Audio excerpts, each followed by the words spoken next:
நம பார்வதி பதையே தென்னாடுடைய சிவனே போற்றி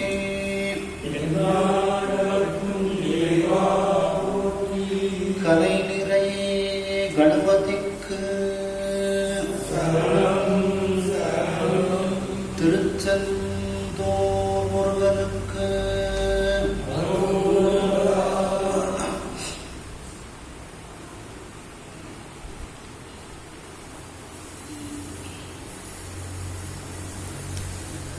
கையிலாய பரம்பரையை சிவஞான போத நெறி காட்டும் வெண்மை பயில் வாய்மை கண்டாம் சந்ததி கொனை ஞான பானுபாகே குயிலாரும் பொழில் திருவாவடு துறைபட் குரு நமச்சிவாய தேவம் சயிதாதி மரபுடையும் திருமரபு தழைதமாகோ.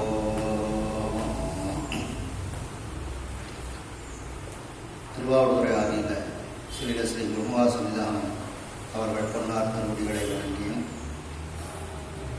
தருமபுர ஆதீனம் ஸ்ரீல ஸ்ரீ குருமகா சன்னிதானம் அவர்கள் பொன்னார் திருமுடிகளை வழங்கியும், இது போன்று நான் பேசிக்கொண்டிருப்பதற்கு காரணகர்த்தாவாக இருக்கக்கூடிய தருமபுராதீன ஸ்ரீமத் மீனாட்சி சுந்தர தம்பிரான் சுவாமிகள் அவர்களையும் வணங்கி, இந்த திருவிளையாடல் புராண சிந்தனை நடைபெறுவதற்கு உறுதுணையாக இருக்கக்கூடிய கனடாவில் இருக்கக்கூடிய திரு பிரேம்குமார், மோகன் பிரேம்குமார் அவர்களுக்கு நன்றியை தெரிவித்துக் கொண்டு, சென்ற சிந்தனையில் தாமிரபரணியானது தன்னுடைய கணவனாகிய கடலில் சென்று கலந்தது என்ற பாடல் வரைக்கும் நாம் சிந்தித்தோம். அதனைத் தொடர்ந்து 41வது பாடல், வல்லைதாயிருபால் வைகும் சிவாலயமர்க்கும் ஈண்டி, வல்லைதாயிருபால் வைகும் சிவாலயமர்க்கும் ஈண்டி, முல்லை ஆணையினும் தேனும் திரைக்கையால் முகந்து வீசேனே, முல்லை ஆணையினும் தேனும் திரைக்கையால் முகந்து நல்ல மான்மதம் சாந்து அப்பி நறுவினை மலர் போய் நீத்தம், நல்ல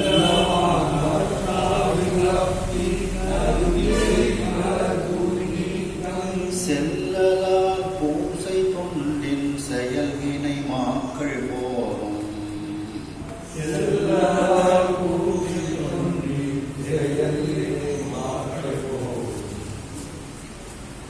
வல்லைதாய் இருவால் வைகும், அதாவது தாமிரபரணியானது பொன்மையானது இப்ப சிவபூஜை செய்வதாக ஒரு கற்பனை செய்கின்றார்.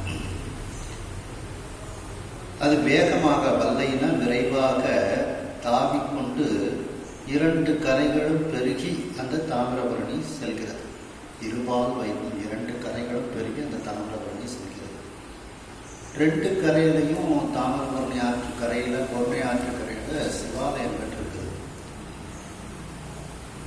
2 கரையிலையும் குறைஞ்சது ஒரு, இந்த கரையில ஒரு 150, இந்த கரையில 150 சிவாலயம் இருக்கு. நம்முடைய தாமிரபரணியினுடைய மொத்த நீளம்னு பார்த்தீங்கன்னா 100 கிலோமீட்டர் தான். பாபநாசத்திலிருந்து கடலில் கலக்கக்கூடிய இடம் 100 கிலோமீட்டர்ல இந்த பக்கம் ஒரு 150 கோயில், அந்த பக்கம் 150 கோயில் இருக்கு சிவாலயங்கள். வைணவ கோயில்களும் அதே அளவுக்கு இருக்கு. இப்போ சில ஊர்கள் எல்லாம் பார்த்தீங்கன்னா 8 சிவாலயம், 10 சிவாலயம். சேர்மாதேவிலாம் எடுத்துக்கிட்டால் 8 சிவாலயம் இருக்கு சேர்மாதேவியில் மட்டும். கருடக்குறிச்சியில் 10 சிவாலயம் இருக்கு. அம்பாசமுத்திரத்தில் ஒரு 10 சிவாலயம் இருக்கு. பார்த்தீங்கன்னா அவ்வளோ சிவாலயம் இருக்கு. அதெல்லாம் கணக்கு போடும்போது 150 போய் தாராளமாக தேடி 150 போய். அப்படி அந்த தாமிரபரணி ஆறு இரு கரையும் பெருகி பாய்ந்து செல்கிறது. அந்த 2 கரைகளிலும் இருக்கக்கூடிய சிவாலயத்திற்கு அருகில் அவைகள் அந்த தண்ணீரானது செல்கிறது. சிவாலயம் அருந்தும் யுக்தி. அந்த சிவாலயத்துக்கு இந்த தாமிரபரணி ஆறு என்னெல்லாம் கொண்டு சேர்க்குது அப்படின்னா, முல்லை நிலத்திலிருந்து கிடைக்கக்கூடிய அந்த ஆணை, முல்லை காடு சார்ந்த பகுதி. இங்கே பசுமாடுகள் எல்லாம் ஆண்நிறைகள் எல்லாம் மேய்த்து வளர்க்கக்கூடிய ஒரு இடம். அப்போ அங்கே தான் நிறைய பால், தயிர், நெய் எல்லாம் கிடைக்கும். கோமயம், கோசலம் இதெல்லாம் கிடைக்கும்.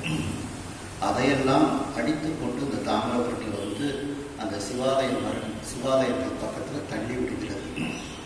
அது முல்லை ஆணையும். அந்த முல்லை நிலத்திலிருந்து கிடைக்கக்கூடிய, பசுவிலிருந்து கிடைக்கக்கூடிய அந்த 5 பொருட்கள், கோவிலுக்கு அருங்கலம், பொங்கு தாமரை, ஆவினுக்கு அருங்கலம், அரணு 5 ஆடுதல். கோவிலுக்கு அருங்கலம் கோட்டம் என்பது, நான்குக்கு அருங்கலம் நமச்சிவாயமே. ஆடினாய் நறு நெய்யோடு பால் தயிர் அத்தனர் பெய்யாத சிற்றம்பலம் நாடினாய் அப்படின்னு பாடுறாங்க. அப்படி அந்த சிவபெருமானுடைய அபிஷேகத்திற்கு தேவையான அந்த பசுவிலிருந்து கிடைக்கக்கூடிய இந்த 5 பொருட்களையும் தாமிரபரணி கொண்டு சேர்க்கிறது. சரி, மலையிலிருந்து தேனை கொண்டு சேர்க்கிறது. பொதியமலை தேனை அந்த சிவாலயங்கள் பக்கத்தில் கொண்டு சேர்க்கிறது. இதையெல்லாம் திரைக்கையால் முகந்து வீசி தன்னுடைய அலைகளாகிய கைகளால் முகந்து எடுத்து அப்படியே அந்த கோயில் பக்கத்தில் கொண்டு சேர்க்கின்றது. மேலும் எதெல்லாம் கொண்டு சேர்க்கின்றது? நல்ல மான் மதம். மான் மதம்னா கஸ்தூரி மானிலிருந்து கிடைக்கக்கூடிய அந்த கஸ்தூரி, கோரோசனை, கஸ்தூரி அதெல்லாம் சொல்றோம்ல. அந்த சுந்தரமூர்த்தி சுவாமிகளும் கேட்கிறாங்க பார்த்தீங்களா, இந்த கடல் நாகைக்காரத்தில் கேட்கிற கத்தூரி கமல் சார்ந்து படித்தருட வேண்டும், கடல் நாகை காரணம் மேவி இருந்தீரே அப்படின்னு கேட்குறாங்க. அப்படி அந்த நல்ல மான்பதம், சுவாமிக்கு ஆசனை தரக்கூடிய அந்த கஸ்தூரி, சாந்துன்னா சந்தனம், இதையெல்லாம் அந்த ஆலயத்திற்கு அப்படியே சுவாமிக்கு அப்புகிறோம். அது ஏன்னா அந்த தண்ணீரில் இது கலந்து வருது, அந்த தண்ணீர் எடுத்து அபிஷேகம் பண்ணுறாங்க. அப்படியே அந்த சந்தனங்கள்லாம் போய் சுவாமிக்கு சேருகிறது. நறுநிறை மலர் தூவி நீத்தம், வாசனை மிகுந்த அந்த மலர்களை எல்லாம் தூவிக்கொண்டு அந்த தண்ணீரானது செல்கின்றது. நீத்தம்னா நீர். அந்த தண்ணீர் இவ்வாறு செல்வதனால் இது எப்படி இருக்கின்றது என்றால், ஒரு ஆலயத்திற்கு எல்லாரும் பூஜைக்கு போகும்போது கையில் அபிஷேக திரவியங்கள், பூக்கள்லாம் கொண்டு போவாங்க. அதே மாதிரி தாமிரபரணியும் 2 கரைகளிலும் இருக்கக்கூடிய சிவாலயங்களிலெல்லாம் பூஜை செய்வதற்காக இந்த ஆனைந்து, தேர், கஸ்தூரி, கமல் சாந்து, வாசனை மிகுந்த மலர்கள் இதையெல்லாம் கொண்டு சேர்க்கின்றது. அப்ப இது தாமிரபரணி சிவபூஜை செய்வதற்காக செல்லக்கூடிய அந்த தொண்டர்களை போல இந்த தாமிரபரணி செல்கிறது அப்படின்னு சொல்லி முடிக்கிறாங்க. அடுத்த பாடல் பாருங்க. அருந்தமிழ் அணங்க வாழி அலைதர ஆகம் பொன் போர்த்து,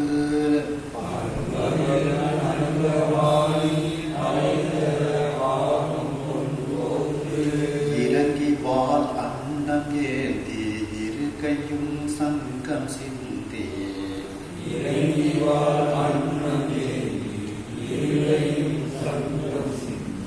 மருந்து சூழ் காஞ்சி தள்ளி பரம்பிர ஒழுகும் வாரி,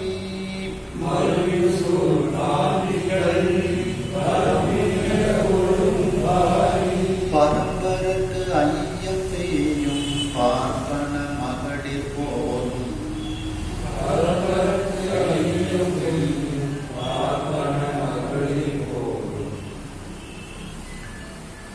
தாராவணத்து ரிஷிகள் ரொம்ப நல்லவங்க. ஆனால் அவர் வந்து இறைவனை மட்டும் ஏற்றுக்கிறார். மற்றபடி வேள்விகள்லாம் செய்வாங்க, உலகத்தில் உள்ள நல்ல குணங்களை எல்லாம் கடைபிடிப்பாங்க, யாருக்கும் தீங்கு செய்ய மாட்டாங்க. அவர்களுக்கும் அந்த இறை உணர்வை ஊட்ட வேண்டும், இறைவன் இருப்பை அவர்கள் தெரிந்து கொள்ள வேண்டும் அப்படிங்கிற பெரு கருணையினால சுவாமி வந்து அந்த அருகாவனத்து ரிஷிகள் இருக்கக்கூடிய இடத்துக்கு வந்து சுவாமி வந்து செல்கிறார்கள். திருமாலானவர் அந்த ரிஷிகள்லாம் குளிக்கக்கூடிய இடத்துக்கு திருமால் செல்கிறார். அப்போ அந்த சுவாமி வந்து அந்த பைரவ கோலத்தில் செல்வதை இந்த பெண்கள் எல்லாம் பார்த்து தங்களுடைய மனதை பறிகொடுத்து விடுகிறார்கள். அப்படி எப்படி அவர்கள் மனதை பறிகொடுத்தார்களோ அந்த பெண்கள் சுவாமிக்கு பிட்சை இடுவது போல இந்த தாமிரபரணி ஆறு பாய்ந்து வருகிறது அப்படின்னு ஒரு ஒப்பிட்டு நோக்கி ஒரு வீட்டு சொல்றாரு.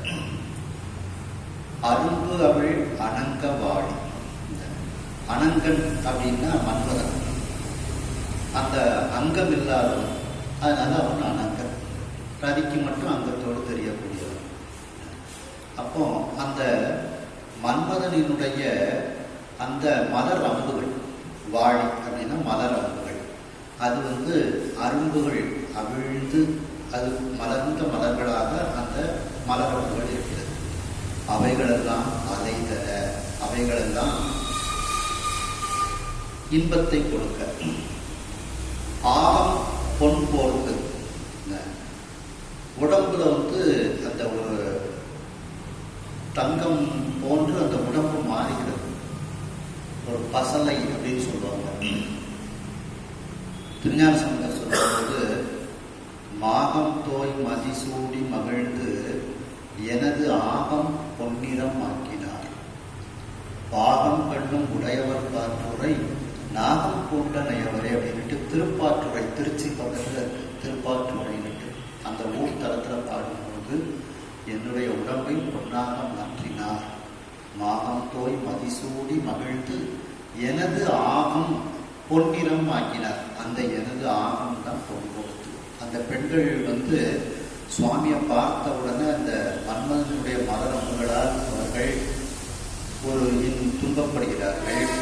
அவருடைய உடம்பெல்லாம் ஒரு பொன் போன்று இருக்கின்றது.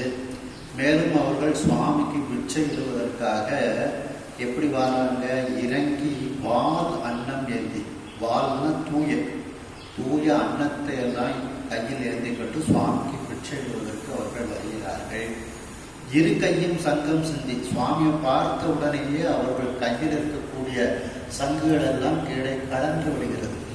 என் மால்லாம் மனம் தந்து என் கையில் சங்கம் பவ்வினான் மலைமகள் மதலை. திருவிசைப்பாவில் சொல்றாரு பார்த்தீங்கன்னா, அந்த இரு கையும் சங்கம் சிந்தி.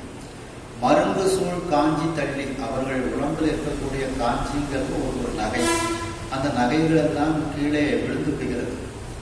அப்படி அந்த பெண்கள் இவ்வாறு அவர்கள் உடம்பில் ஒரு வித வெளிப்பாடுகள் ஏற்பட்டு அந்த பெண்கள் எல்லாம் பரம்பரைக்கு ஐயம் பெய்யும். பரம்பரைன்னா சிவபெருமான், அந்த சிவபெருமானுக்கு ஐயம்னா பிட்சை கொடுக்கக்கூடிய அந்த பார்ப்பன மகளிர் போலும், அந்த பார்ப்பன மகளிராக இருக்கக்கூடிய தாரகாவனத்து ரிஷிகளைப் போல இந்த பொருணை ஆற்றினுடைய தண்ணீர் பாய்ந்து வந்தது. அப்போ பொருணை ஆற்று தண்ணீர் எப்படி பாய்ந்து வருகிறது? மலர் அம்புகளை எல்லாம், வாசனை மிகுந்த மலர் அம்புகளை எல்லாம் அதை அடித்து கொண்டு வருகிறது. இப்போ இதுவரைக்கும் பார்ப்பன மகளிருக்கு பார்த்தோம்.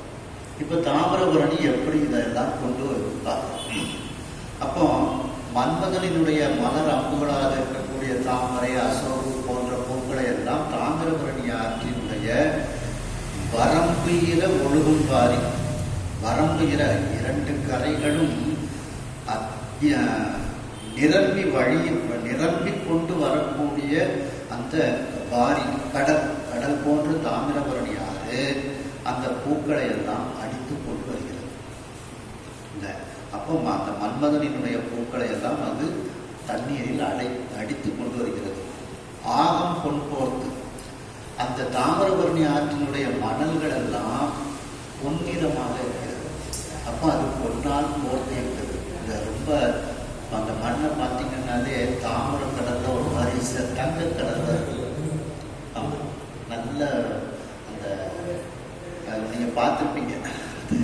சொல்லலாம். அதான் அந்த ஆகம் பொன் போர்த்துங்கிறது அந்த பொன் போன்ற மணல்களை எல்லாம் எடுத்து கொண்டு வருகிறது. இறங்கி வால் அன்னம் ஏந்தி அந்த தூய உணவு ரூபமாக இருக்கக்கூடிய தண்ணீரை எடுத்துக்கொண்டு வருகிறது. தண்ணீரும் நமக்கு ஒரு உணவு தானே. அந்த அன்னம்ங்கிறது இந்த உணவு அப்படின்னு எடுத்துக்கிறோம். மேலும் அந்த அன்னத்தை தருவதற்கு காரணமாக இருக்கக்கூடிய தண்ணீர். அப்படி தூய அந்த தண்ணீரை ஏந்தி கொண்டு இருக்கை சுவாமிக்கு நம்ம நைவேத்தியம் பண்ணும் போதும் நைவேத்தியம் வச்சுக்கிட்டு பக்கத்தில் தண்ணீரும் வச்சுத்தானே நைவேத்தியம் பண்ணுறோம். புண்ணியம் செய்வாருக்கு பூவுண்டு நீர் உண்டு. தண்ணீர் இருந்தால் கூட போதும், வச்சு நைவேத்தியம் பண்ணி பூஜையை முடிச்சிடலாம். இறங்கி வால் அன்னம் இரு கையும் சங்கம் சிந்தி அந்த சங்குகளை எல்லாம் அது அடித்து கொண்டு வருகிறது. சங்கு அங்கு இருக்கக்கூடிய ஒரு உயிரினம், அந்த சங்குகளை எல்லாம் அது அடித்து கொண்டு வருகிறது. மருங்கு சூழ் காஞ்சி தள்ளி அந்த இந்த இடத்துல காஞ்சிங்கிறதுக்கு மரம்னு எடுத்துக்கலாம். தாமிரபரணிக்கு வரும் பொழுது மரம்னு எடுத்துக்கலாம். அந்த காஞ்சி மரங்களை எல்லாம் அது தள்ளி கொண்டு அதையெல்லாம் பெயர்த்து கொண்டு வேகமாக வருகிறது. இப்படி வரம்பு இர ஒழுகும் பாரி. வரம்புன்னா கரை. அந்த கரைகள் எல்லாம் நிரம்பி வருமாறு அப்படி ஒழுகி கொண்டு வரக்கூடிய அந்த கடல் போன்ற தாமிரபரணி எப்படி இருக்குதான் அந்த பார்ப்பன மகளை போல இருந்தது அப்படின்னு ஒரு ஒற்றுமையை சொல்றாங்க.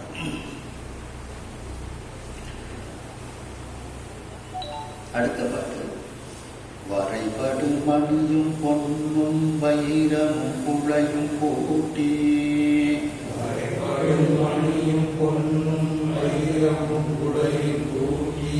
அரைபடும் அகிலும் சாந்தும் அப்பியின் அமுதம் ஊட்டி.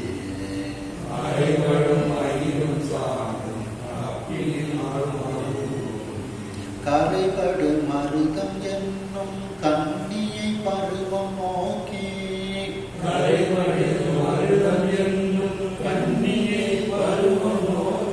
திரைபடு பொருளை நீத்தம் செவிலி போல் வளர்க்கும் மாதோ.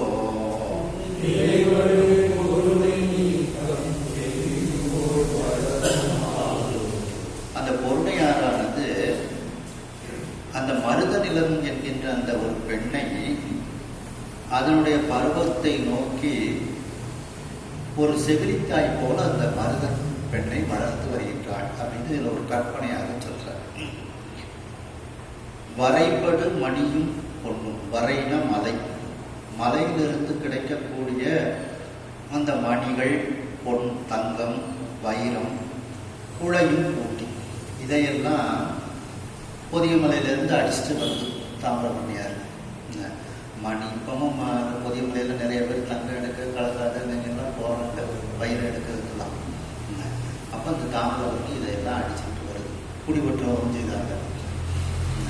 சில பேருக்கு அதிர்ஷ்டமும் அடிச்சு.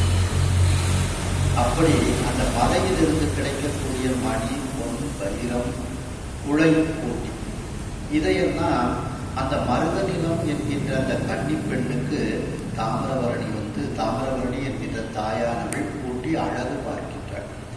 சரி, மணி அணிவிக்கலாம் ஒரு பெண்ணுக்கு, பொன் அணிவிக்கலாம், வைரம் அணிவிக்கலாம், குழை எப்படி அணிவிக்கலாம்? குழை என்பது ஆண்கள் அணிவிக்காது. அது எப்படி ஒரு கன்னிப்பெண்ணுக்கு அணிவிக்கலாம் அப்படின்னா, இந்த சின்ன பிள்ளையா இருக்கும்போது பொம்பளை பிள்ளைன்னா ஆம்பளை பிள்ளை வேஷம் போட்டு அழகு போடுவாங்க. ஆம்பளை பிள்ளைன்னா பொம்பளை பிள்ளை வேஷம் போட்டு அழகு போடுவாங்க வீட்டில். அந்த அமைப்பில் இதை சொல்கிறேன். குழையும் போட்டி அந்த மருத நில பெண்ணுக்கு ஆண்கள் அணியக்கூடிய காதணியும் கூட்டி அழகு பார்க்கின்றாளாம் இந்த தாமிரபரணியார். அதான் குழையும் போட்டி. அரைப்படும் அகிலும் சாந்தும். அரைக்கப்பட்ட அந்த அகில் மரம், சந்தன மரம், அதிலிருந்து கிடைக்கக்கூடிய அந்த ஒரு சந்தனத்தை எல்லாம், அகில் சந்தனத்தை எல்லாம் அந்த மருத நில பெண்ணுக்கு தடவி, அப்பி அப்படின்னா தடவி பூசி அமுதம் ஊட்டி இனிமையான அமுதத்தை அந்த பெண்ணிற்கு உண்ண கொடுத்து கரைபடு மருதம் என்னும் அந்த மருத பெண் என்கின்ற அந்த கன்னியை பருவம் நோக்கி அந்தந்த உரிய பருவத்தை நோக்கி திரைப்படு பொருணை நீத்தம் செவரிபோர் வளர்க்கும் மாறோ. அலைகளோடு கூடிய அந்த பொருணை நதியானது, அந்த நீத்த பொருணை நதி தண்ணீரானது செவிலி போல் வளர்க்கும் மாறோ. ஒரு செவிலித்தாய் எப்படி அந்த ஒரு தன்னுடைய பெண்ணை வளர்ப்பாளோ அதுபோல அந்த மருத நிலம் என்கின்ற கரைகளோடு கூடிய வயலும் வயல் சார்ந்த பகுதி. அப்போ வயல் இருக்கணும்னா அதில் கரைகள்லாம் இருக்கணும். அப்படி அந்த கரைகளோடு கூடிய வயல்கள் சூழ்ந்த அந்த மருத நிலம் பெண் என்கின்ற அந்த கன்னியை, அந்த கன்னிக்கு மணிகள் பொன் வைரம் உலை இதெல்லாம் அணிவித்து அகில் சந்தனத்தை எல்லாம் பூசி அதை உண்பதற்கு உரிய உணவுகளை எல்லாம் கொடுத்து அந்த கன்னி பெண்ணை இந்த தாமிரபரணி என்கின்ற தாயானவள் ஒரு செவிலித்தாய் போல வளர்த்து வருகின்றாள். அதாவது தாமிரபரணியால் மருத நிலம் பழம் விளைகிறது, நெல் விளையுது, கரும்பு விளையுது. அதுதான் அப்படி சொல்றாங்க. மறை முதல் கலைகள் எல்லாம் அடிமிடற்றவனே எங்கும்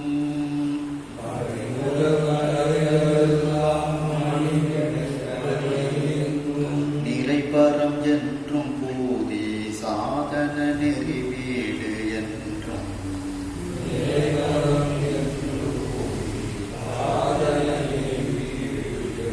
அறிகுவது அறிந்தும் தேரார் அறிவன கலங்கி அந்த அறிகுவது அறிந்தும் தேரார் அறிவன கலங்கி அந்த முறையின் வீடு உணர்த்தோர் போல தெளிந்தது மூடி வெள்ளம்.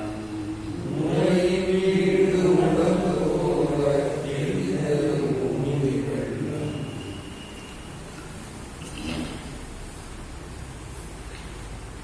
மறைமுதல் கலைகள் எல்லாம் வேதம் தொடங்கி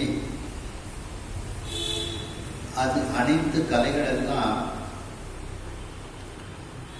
சிவபெருமான் தான் எங்கும் நீக்கமர நிறைந்த பரம்பொருள் அப்படின்னு சொல்கிறது. மேலும் விபூதி உருத்ராக்கம் அணிந்து இறைவனை வழிபடுவதுதான் நமக்கு வீடு வேலை தரும். வீடு வேறு அடைய வேண்டும் என்றால் விபூதி உருத்ராகம் அணிந்து இறைவனை வழிபடுங்கள் அப்படின்ட்டு எல்லாம் சொல்கிறது.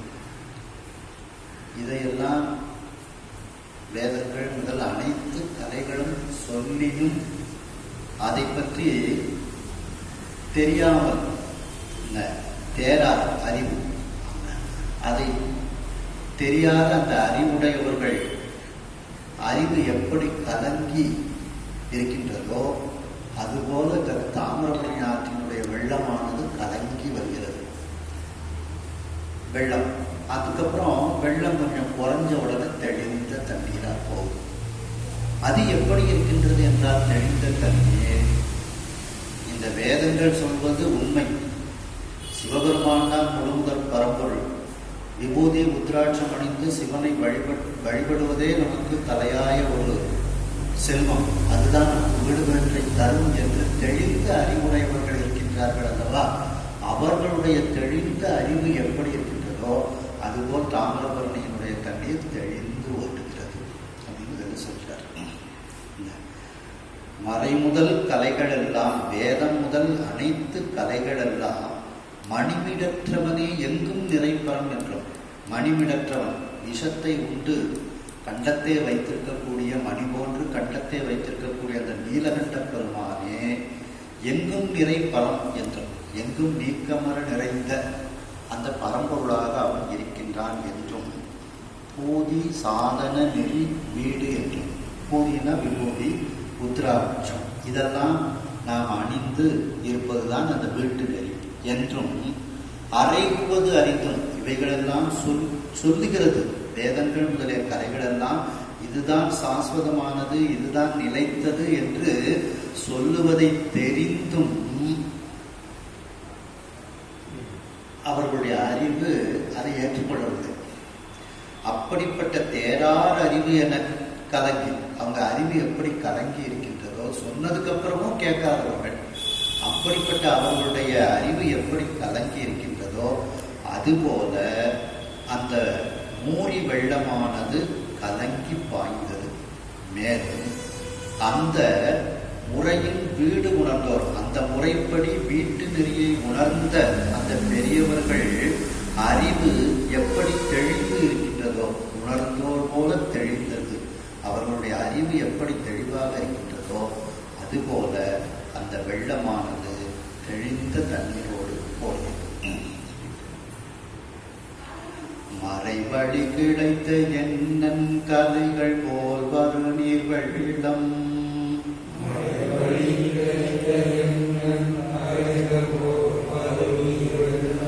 துறை வழி ஒரு ஒழுகும் பல்கால் சோலை தன் பழனம் செய்தேன்.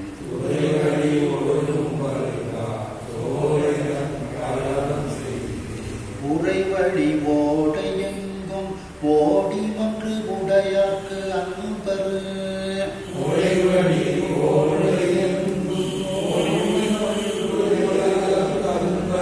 நிலை வழியாத உள்ளத்து அன்பு போல் நிரம்பிற்று அன்றே.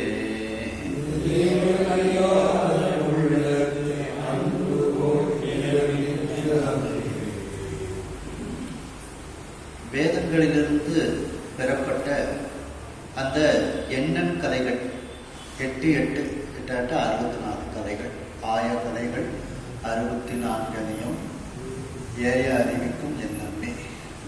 அப்படி அந்த 64 கலைகள் எப்படி இறைவனை பற்றியே அந்த கலைகள் சொல்லிக் கொண்டிருக்கிறது. அதுபோல இந்த தாமிரபரணி அப்படிங்கிற ஒரு தண்ணீரானது அந்த ஊர்ல இருக்கக்கூடிய வாய்க்கால், கால்வாய், சோலை, வயல், பூ நிறைந்த ஓடை, அதாவது சில ஓடைகளை பூக்கள் வளர்க்கறதுக்குன்னே சில ஓடைகளை வச்சிருப்பாங்க, தாமரப்பூ கிடைக்கணும் அப்படின்ட்டு. அப்படி பூ ஓடைகள், மற்ற ஓடைகள், இதிலெல்லாம் அந்த தாமிரபரணி தண்ணீர் பாய்ந்து நிரம்பி செல்கிறது. எப்படி அந்த 64 கலைகள் வேதத்திலிருந்து எல்லா நமக்கு கிடைக்கின்றதோ, எல்லா இடத்திலும் சென்று பரவுகின்றதோ, அதுபோல இந்த தாமிரபரணி தண்ணீரானது அந்த வாய்க்கால், கால்வாய், சோலை, வயல்கள், பூ ஓடைகள், சிற்றோடைகள், இதிலெல்லாம் போய் அது தங்கி அதற்குரிய பலனை செய்கிறது அந்த தண்ணீரானது. அது எப்படி இருக்கின்றது என்றால், நிறைவு அழியாத உள்ளத்து அன்பு போல் நிரம்பிற்றது. அந்த எல்லா ஓடைகள், வயல்கள் எல்லாம் தண்ணீர் நிரம்பி இருக்கின்றது. அந்த தண்ணீர் குறைவிலா நிறைவாக இருக்கிறது. குறைவிலா நிறைவே போதிலா அன்பே குணக்குன்றே அப்படின்னு திருவாசகத்தில் பார்த்தீங்களா? அப்படி அந்த குறைவிலா நிறைவு தான் நிறைவு அழியாத உள்ளம். அந்த நிறைவு என்பது குறைவு இல்லாத நிறைவாக, அது அப்படிப்பட்ட அன்பர்கள். அன்பர்கள் நிறைந்த அன்புடையவர்களாக வீட நினைத்து அடியே உமை நித்ததும் கைகொள்வே இடைவிடாத அன்பு. அது குறைவுங்கிறதே கிடையாது. அப்படிப்பட்ட அந்த நிறைந்த அன்பு உடையவர்களுடைய அடியார்களினுடைய அந்த அன்பு எப்படி நிறைந்து இருக்கின்றதோ அதுபோல் இந்த தாமிரபரணி தண்ணீரும் எல்லா இடங்களிலும் நிறைந்தது அப்படின்ட்டு சொல்றார். மறைவழி கிடைத்த எண்ணன் கலைகள் போல வேதத்திலிருந்து கிடைத்து வந்த அந்த 64 கலைகளைப் போல வருநீர் வெள்ளம், தாமிரபரணியிலிருந்து வரக்கூடிய அந்த தண்ணீரானது துறை ஒளி ஒழுகும். பல துறைகளின் வழியாக அது ஒழுகிச் செல்கிறது. எங்கெல்லாம் செல்கிறது? பலவிதமான கால்வாய்கள், சோலைகள், தன் பழனம் குளிர்ச்சி பொருந்திய வயல்கள், செய், கழனி, தேன் உறை வழி. அப்படின்னா தேன் இருக்கக்கூடிய வழின்னா தேன் பொருந்திய பூக்கள் விளையக்கூடிய சிற்றோடைகள், தேன் முறைப்படி ஓடைகள் எங்கும் ஓடி, அந்த தண்ணீரானது எங்கும் ஓடி மன்று உடையாருக்கு அன்பர். மன்று உடையார்னா நடராஜ பெருமான், மன்றுடார் அடியார் அவர் மாண்புகள் என்றும் நிலவி உள்ளதுதான் அப்படின்ட்டு. அப்படி அந்த மன்று உடையாருக்கு அன்பர், அந்த நடராஜ பெருமானினுடைய அன்பர்கள் உள்ளத்தில் அன்பானது நிறைவு அழியாத அன்பாக இருக்கிறது.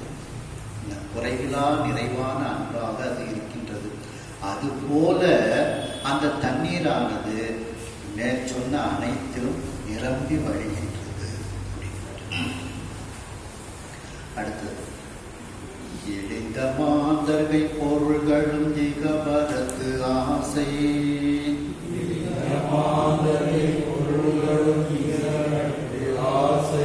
கழிந்த யோகிய கைப்படில் தூயவாய் களங்கம்,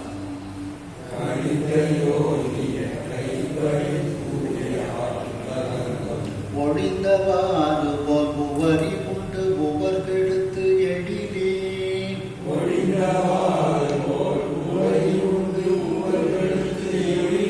பொழிந்த நீரமுது ஆயின புவிக்கும் வானவர்க்கும்,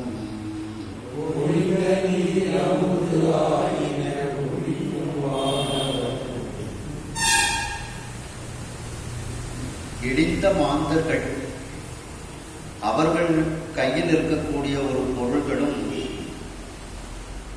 நல்லவர்கள் கைக்கு போச்சுன்னா அந்த பொருள் தூய்மையாகி நல்ல விதமாக பயன்படும். இடிந்த மாந்தர் கை பொருள்களும், அந்த கீழான மாந்தர்களினுடைய கையில் இருக்கக்கூடிய பொருட்களும் இகபரத்து ஆசை கழிந்த யோகியர் கைப்படில், இகம் பரம் என்ற இரண்டிலும் ஆசை கழிந்த யோகியர். இந்த இகபர சௌபாக்கியம் அருவாயம் கேட்கிறோம்.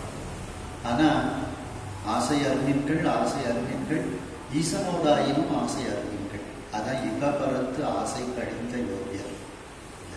அப்படி அந்த ஆசையற்ற அந்த யோகியர்களினுடைய கையில் அந்த பொருள்கள் சென்று சேர்ந்தால், கைப்படியில் அவர்கள் கையில் சென்று சேர்ந்தால் அந்த பொருள்களும் தூயவாய், அது தூய்மையாக ஆகிவிடுகிறது. களங்கம் ஒழிந்த வாழ்வோர், அந்த பொருள் எப்படி வந்தது என்கின்ற களங்கம் எல்லாம் ஒழிந்து போய்விடுகிறது, நல்ல பொருளாக அது மாறிவிடுகிறது. இது எப்படி இருக்கின்றது என்றால்,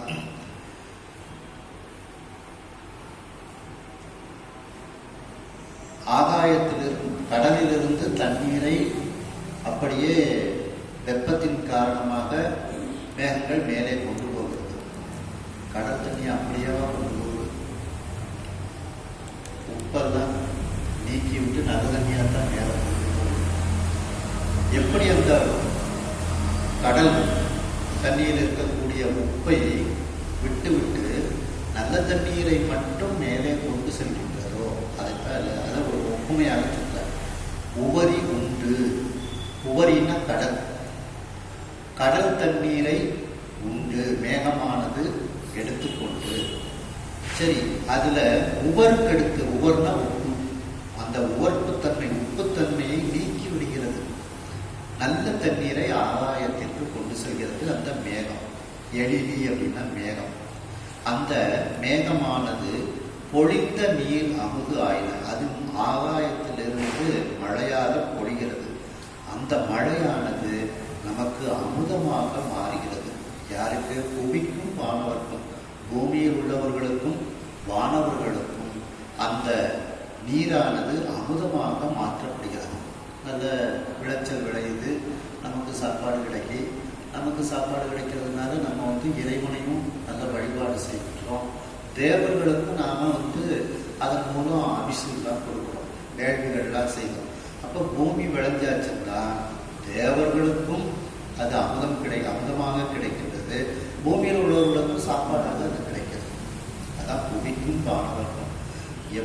எப்படி அந்த மேகமானது உப்பை நீக்கி நல்ல தண்ணீரை மட்டும் ஆகாயத்திற்கு கொண்டு சென்று நமக்கு அமுதமாக திரும்ப தண்ணீராக மழையாக பொழிந்து தருகின்றதோ அதுபோல் அந்த கீழானவர்களினுடைய செல்வமும் நல்ல யோகியர்களிடத்தில் சென்று விட்டால் அது களங்கம் நீங்கி நல்ல விதமாக பயன்படும் அப்படின்னு சொல்றாங்க. ஈரில்லாதவள் ஒருத்தியே ஐந்தொழில் இயற்ற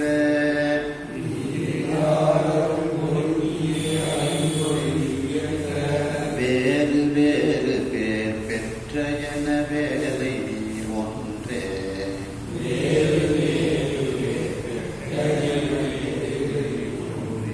ஆறு கால் குளம் பூவல் உண்டு அவள் கிடங்கு என பேர் ஆறு கால் குளம் பூவல் உண்டு அவள் கிடங்கு என பேர் மாறி ஈரில் வான் பயிரெல்லாம் வளர்ப்பது மாதோ மாறி ஈரில் வான் பயிரெல்லாம் வளர்ப்பது மாதோ. அந்த கடல் நீர் ஒன்று மழையாக பெய்கிறது. அந்த மழையாக பெய்யும் போது அது பலவிதமான பெயர்களை பெறுகிறது. ஆறுன்னு சொல்றோம், கால்வாய்னு சொல்றோம், குளம்னு சொல்றோம், கூவல் அப்படின்னு சொல்றோம்.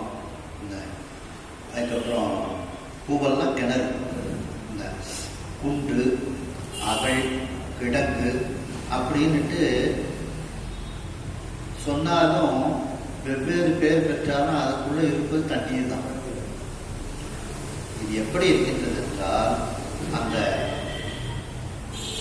ஈரில்லாத ஆதியும் அந்தமும் இல்லாத அந்த அருட்பெரும் ஜோதியாக இருக்கக்கூடிய அந்த அம்பிகையே, அந்த ஒருத்தியே ஐந்தொழில் இயற்றும் போது வெவ்வேறு பெயரை அவள் பெறுகின்றார். அதுபோல இந்த வேலை நீர் ஒன்றை, கடல் நீர் ஒன்று, கடல் நீரிலிருந்து அப்படியே ஆகாயத்திற்கு சென்று மழையாக பொழிந்தவுடன் அந்த கடல் நீர் என்ன பெயரெல்லாம் பெறுகிறது?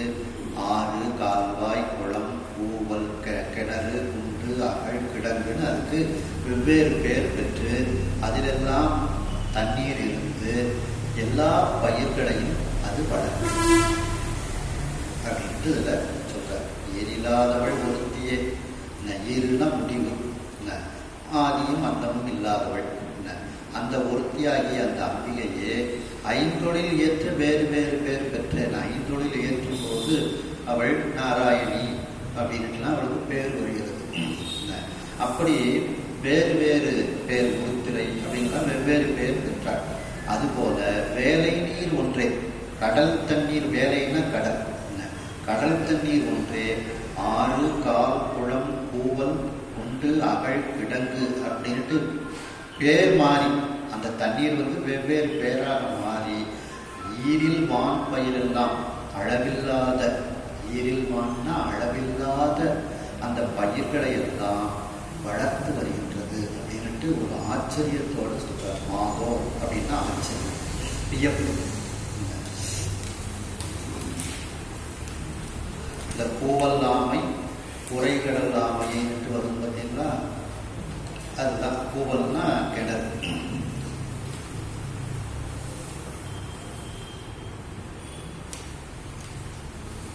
களவர்கள் அடுத்து உழவர்கள் செயல்கள், இதெல்லாம் எதற்காக சொல்றாங்க அப்படின்னா ஒரு ஆசீர்வாதம் மாதிரி தான்.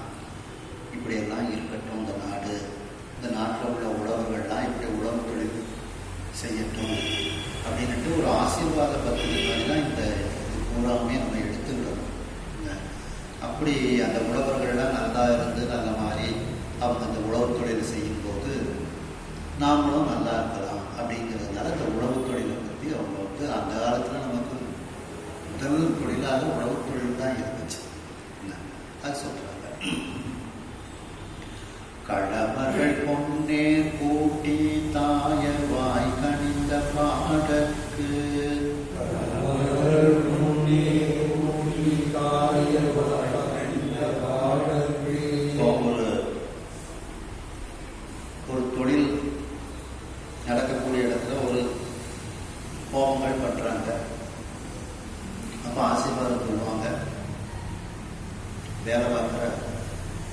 அந்த ஒர்க்கர்ஸ்லாம் நல்ல மாதிரி ஒரு சிரத்தையோடு வேலை பார்க்கட்டும். அதனால் முதலாளிக்கும் லாபங்கள் பெருகட்டும். அந்த முதலாளி அந்த வேலைக்காரர்களுக்கும் நல்லா நன்றாக செய்யட்டும் அப்படின்லாம் ஆசீர்வாதத்தில் சேர்த்து சொல்லுவாங்க. ஒரு தொழில் நடக்கக்கூடிய இடத்துல ஒரு ஹோமங்கள்லாம் நடந்துச்சுன்னா அதை மாதிரி தான் இதெல்லாம் ஆசீர்வாதம் தான். இதெல்லாம் உழவர்கள்லாம் இப்படி இருக்கட்டும், உழவர்கள்லாம் நல்ல உழவு தொழில் செய்யட்டும், அவங்க நல்ல உழவு தொழில் செஞ்சால் நமக்கு நல்லது அப்படிங்கிற மாதிரி தான் இதெல்லாம் நம்ம எடுத்துக்கணும். களமர்கள் பொன்னேர் பூட்டி தாயர் வாய் கணிந்த பாடற்கு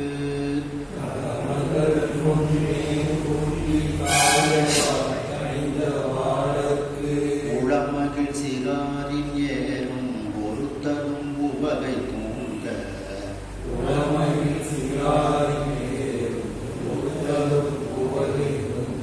வளமதி மருதம் பாடி மணவரி கடந்தோ வென்று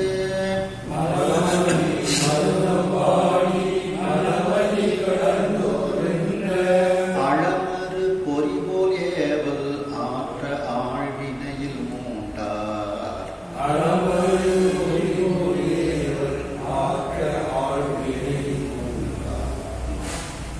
களமர்னா உழவர்கள் பொன்னேர் பூட்டி அந்த பொன் போன்ற ஏர்களை எல்லாம் தயார் செய்து தாயர்வாய் கனிந்த பாடற்கு உளமகிழ் சிறாரி அங்கு வேலை செய்யக்கூடிய அந்த உலத்தியர்கள்லாம் பாடல்கள்லாம் பாடுகிறார்கள். அந்த கனிவான அந்த தாயினுடைய வாயிலிருந்து வரக்கூடிய பாடலை கேட்டு அங்கே இருக்கக்கூடிய சிறுவர்கள் எல்லாம் மகிழ்கிறார்கள். உழவர்களினுடைய குழந்தைகள்லாம் மகிழ்கிறார்கள். அதை போல அவர்கள் பாடக்கூடிய அந்த பாடலை கேட்டு அங்கு வேலை செய்யக்கூடிய அந்த காளமாடு, எரும மாடு இவைகளும் மகிழ்ச்சி அடைகிறது. இசைக்கு மிருகங்கள் பயப்படுகிறது அப்படின்ட்டு ஆய்வுகள் கண்டுபிடிச்சிருக்காங்க. அப்படி ஏறும் பொறுத்தலும் உவகை தூங்க அந்த காளமாடு, எரும மாடெல்லாம் அந்த பாட்டை கேட்டு அவைகளும் சந்தோஷம் அடைகிறது. உவகை தூங்க அந்த பெண்கள் இப்போ உழவு தொழில்ங்கிறது மருத நிலம், வயல் சார்ந்த பகுதி. அதனால வளமதி மருதம் பாடி வளம் மிகுந்த அந்த மருதப்பண்ணை அவர்கள் பாடுகிறார்கள். இது பாடிக்கொண்டே அவர்கள் அந்த வயல் வேலைகளை அவர்கள் செய்கிறார்கள். இது எப்படி இருக்கின்றது என்றால் மணவதி கடந்தோர் வென்ற அலமறு பொறிபோல் ஏவல்லாக்க. இப்போ நமக்கெல்லாம் நம்ம பொறிகள்லாம் நம்ம சொன்னதை கேட்காது. ஆனா ஞானிகளுக்கு அவர்களுடைய பொறிகள் அவங்க சொன்னதை கேட்கும். அதுபோல மணவதி கடந்தோர், அந்த மணவதி கடந்த அந்த ஞானிகள் அவர்கள் பொறிகளை வென்று விடுகிறார்கள். பொறிகளை வென்றதனால் அந்த பொறிகள் எது? ஐம்பொறிகள், மெய்வாய் கண் மூக்கு செவி என்கின்ற ஐம்பொறிகளும் அவங்க சொன்னதை அது கேட்கும். ஆனா நமக்கு நம்ம சொன்னதை அது கேட்காது. அது சொன்னது தான் நம்ம கேட்கும். இத்தனை மணிக்கு டிவியில் இந்த சீரியல் உட்காரணும்னா கரெக்டாக உட்காந்துரும். அந்த நேரத்தில் ஒரு கோயிலுக்கு போகணும் அப்படிங்கிற ஒரு கோயில் ஒரு தீபாவளி அந்த நேரத்தில் பிரதோஷம் நடக்கும், நம்ம போகணும்னு நினச்சா சரி நாளைக்கு இந்த சீரியலை பார்க்க முடியாது அப்படின்ட்டு அது சீரியலில் உட்காந்துரும். அப்போ வெற்றி யாருக்கு? அந்த பொறிக்கு தான். அதுபோல அப்போ இது ஞானிகள்கிட்ட நடக்காது. ஞானிகள் அந்த பொறிகளை தங்களுடைய ஏவலுக்கு ஏற்றால் போல அவர்கள் அதை செயல்படுத்துவார்கள். அந்த ஞானி சொன்னால் அந்த பொறிகள் கேட்கும். அதுபோல இந்த உழவர்கள் எல்லாம் அந்த மன ஒருமையோடு அந்த உழவு தொழிலில் அவர்கள் ஈடுபட்டார்கள் அப்படின்ட்டு ஒரு இதை சொல்றாங்க. ஆழ்வினையில் மூட்டார் அப்படின்னா அந்த உழவு தொழிலை அவர்கள் மன ஒருமைப்பாடோடு அவர்கள் எப்படி வந்து ஒரு மனவலி கடந்தவர்கள் அவர்களுடைய பொறிகள் அவர்கள் சொன்னதை கேட்கின்றதோ அதுபோல இந்த உழவர்களும் அவர்கள் இந்த வேலைகளை செய்ய வேண்டும்னு அவங்க நினைக்கிறாங்க. அவருடைய உடல்களில் உள்ள அந்த பொறிகள் எல்லாம் வேலை செய்கிறது. பல நிறமணி போத்த என்ன பல் நிறையேறு கூட்டி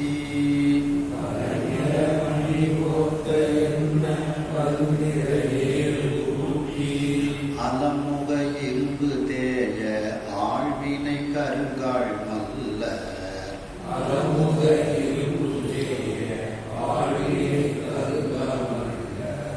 நிலமகள் உடலம் கீண்ட சால்வழி நிமிர்ந்த சோரி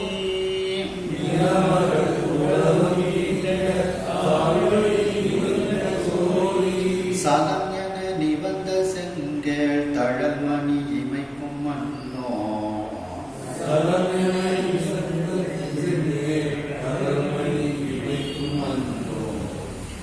அந்த காளமாடுகளை எல்லாம் ஏர்ல பூட்டுகிறார்கள். அதுக்கு கழுத்துல மணிகள்லாம் ஜல் ஜல்லுட்டு மணிகள்லாம் நிறைய பலவிதமான நிறத்தை உடைய மணிகளை எல்லாம் கோர்த்து அணிவித்திருக்கின்றார்கள்.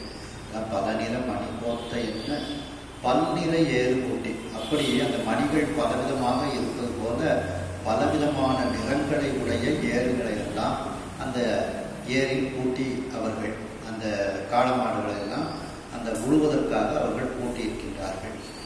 அது எப்படி அந்த உழவு தொழிலை செய்கிறது? அலமுக இரும்பு தேய, அலம்னா கலப்பை, அந்த கலப்பையின் முகத்தில் இருக்கக்கூடிய முனையில் இருக்கக்கூடிய இரும்புலனால ஒரு இது வச்சிருப்பாங்க. அது வந்து தேஞ்சு போற மாதிரி அப்படியே அந்த பூமியை பிளந்துட்டு போகும். அப்படி அது வந்து உழவு தொழிலை செய்கிறது. வள்ளுவர் சொல்றாரு பார்த்தீங்களா, கொடி கோதி கக்ஸா உணக்கின் பிடித்தெருவும் வேண்டாது சாலப்படும் அப்படின்றது மாதிரி நல்லா உழுதுட்டாலே உரம் கூட வேண்டாம் அப்படின்ட்டு.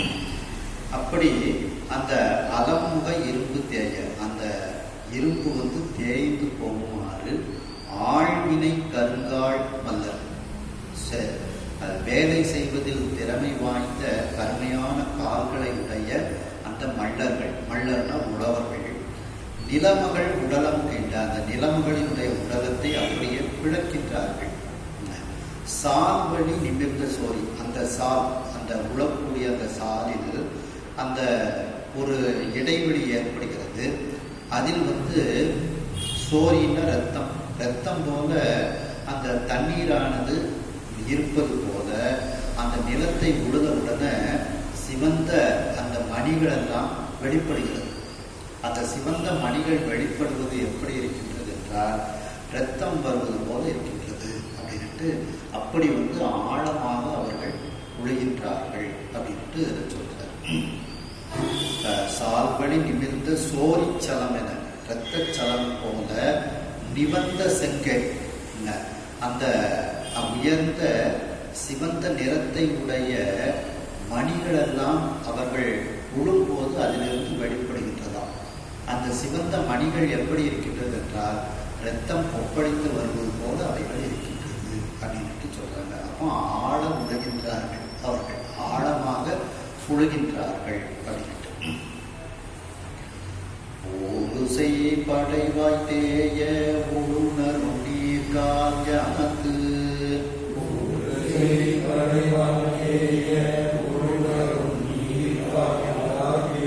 சேரு செய்து நரும் தெய்வம் தொழுது தீச்சென்னல் வீசி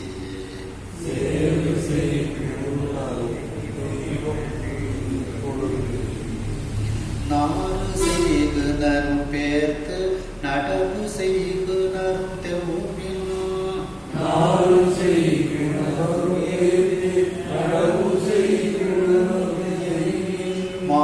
செய் களை கட்டுவோமே வடம் படுக்கு நரும் ஆனார்.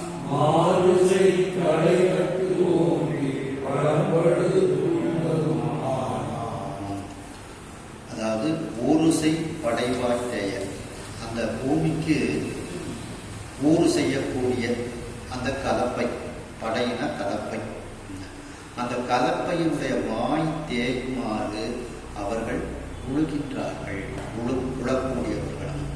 சரி, உழுத இடத்துல நீர் கால் யாத்து, அந்த தண்ணீரை எல்லாம் அதில் பாய்ச்சி, நீரை கால்வாய் போல அதில் சேர்த்து சேறு செய்கிறோம். அதை முதல்ல சகதியாக ஆக்குகின்றார்கள். சேறு செய்கிறோம். தெய்வம் தொழுது, அதுக்கப்புறம் சகதியாக ஆக்கின உடனே அந்த மருத நிலத்திற்குரிய கடவுள் அவரவர்கள், அந்த பொதுவாக உழவர்கள் அப்படிங்கும்போது அவங்க இந்திரனைத்தான் பண்ணுவாங்க. அப்படி அவர்கள் அவர்களுடைய இதய தேவேந்திரர்கள் அப்படின்னு சொல்லுவாங்க. அப்போ இந்திரனை அவர்கள் வழிபடுவார்கள். ஆனால் அந்த நிலத்துக்கு சொந்தக்காரர்கள் அவர்களுக்கு எந்த தெய்வமோ அவர்களை வழிபாடு செய்வார்கள். அப்படி அந்த தெய்வம் தொழுது அவர்கள் அந்த மருத நிலத்திற்கு உரிய தெய்வமாக கருதப்படும் அந்த இந்திரனை அவர்கள் வணங்கி தீச்சென்னல் வீசி, அந்த இனிமையான சிவந்த நெல்லை எல்லாம் வீசுகிறார்கள். அந்த விதை நெல்லை வீசுகிறார்கள். வீசி நாறு செய்கிறார்கள். அது கொஞ்சம் நாத்து விடுது வரைக்கும் அவர்கள் காத்து கொண்டிருக்கிறார்கள். அதை நாராக, நாறுன்னா நாற்று வருமாறு அதை செய்கிறார்கள்.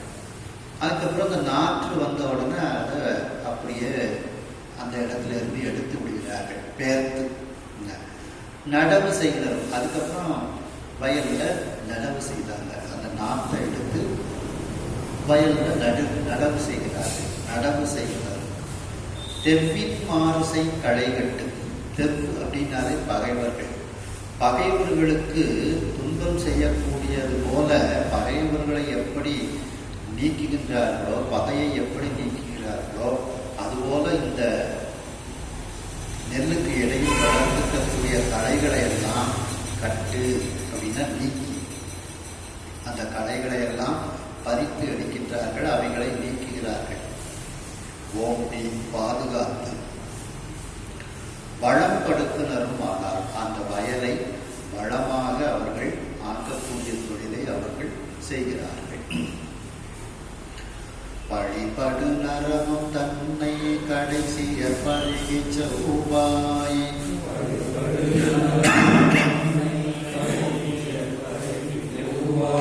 மொழி தடுமாற வேலை முகத்து எழம் உருவல் தோன்ற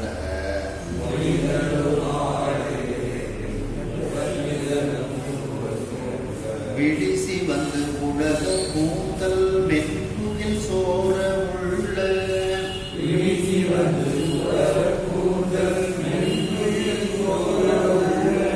கழிபெறும் கழிப்பு நல்கி கலந்தவர் ஒத்தது அன்றே.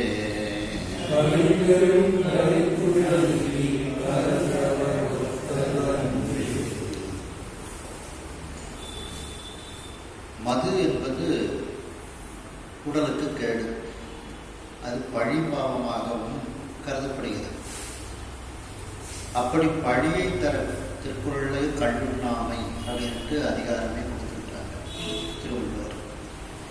ஆனால் இந்த மருத நிலத்து உழவு பெண்கள் எல்லாம் அந்த மதுவை குடிக்கின்றார்கள்.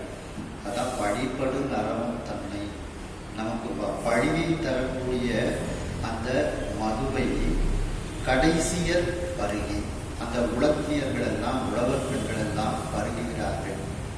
பருகியதனால் என்ன மாற்றங்கள் ஏற்படுகிறது? செவ்வாய் மொழி தடுமாற அவர்களுடைய வாய் பேச்சு தடுமாறுகிறது. வியர்வை வருகிறது, முகத்தில் எழுகிறது. முறுவல் தோன்ற ஒரு கோணமான சிரிப்பு ஏற்படுகிறது. விழி சிவந்து உழல, கண்களெல்லாம் சிவக்கின்றது. கூந்தல் சோர, தலையெல்லாம் அவிழ்ந்து விடுகிறது. மென் துகில் சோர, ஆடைகள் சோர்ந்து விடுகிறது. உள்ள கழிபெறும் கழிப்பு நல்கி, உள்ளத்தில் ஒரு அளவில்லாத ஆனந்தம் அவர்களுக்கு இந்த கள்ளை குடித்ததனால் ஏற்படுகிறது. அதுபோல இந்த கள்ளானது அவர்களுக்கு இன்பத்தை தந்தது. அப்படின்ட்டு இதில் அந்த ஒரு கணவன் எப்படி இன்பம் கொடுப்பானோ அதுபோல இந்த கள்ளும் அவர்களுக்கு இன்பத்தை கொடுத்தது அப்படின்ட்டு அவர்களுடைய குணங்களையும் இதில் சொல்றாங்க. பண்பகை ஆகும் தீஞ்சொல் கடைசிய பவள செவ்வாய்க்கு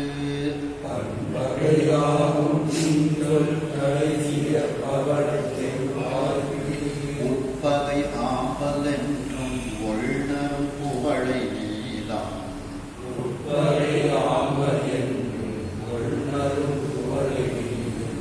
கண்பகை ஆகும் என்றும் கமலம் முகத்துக்கு என்றும்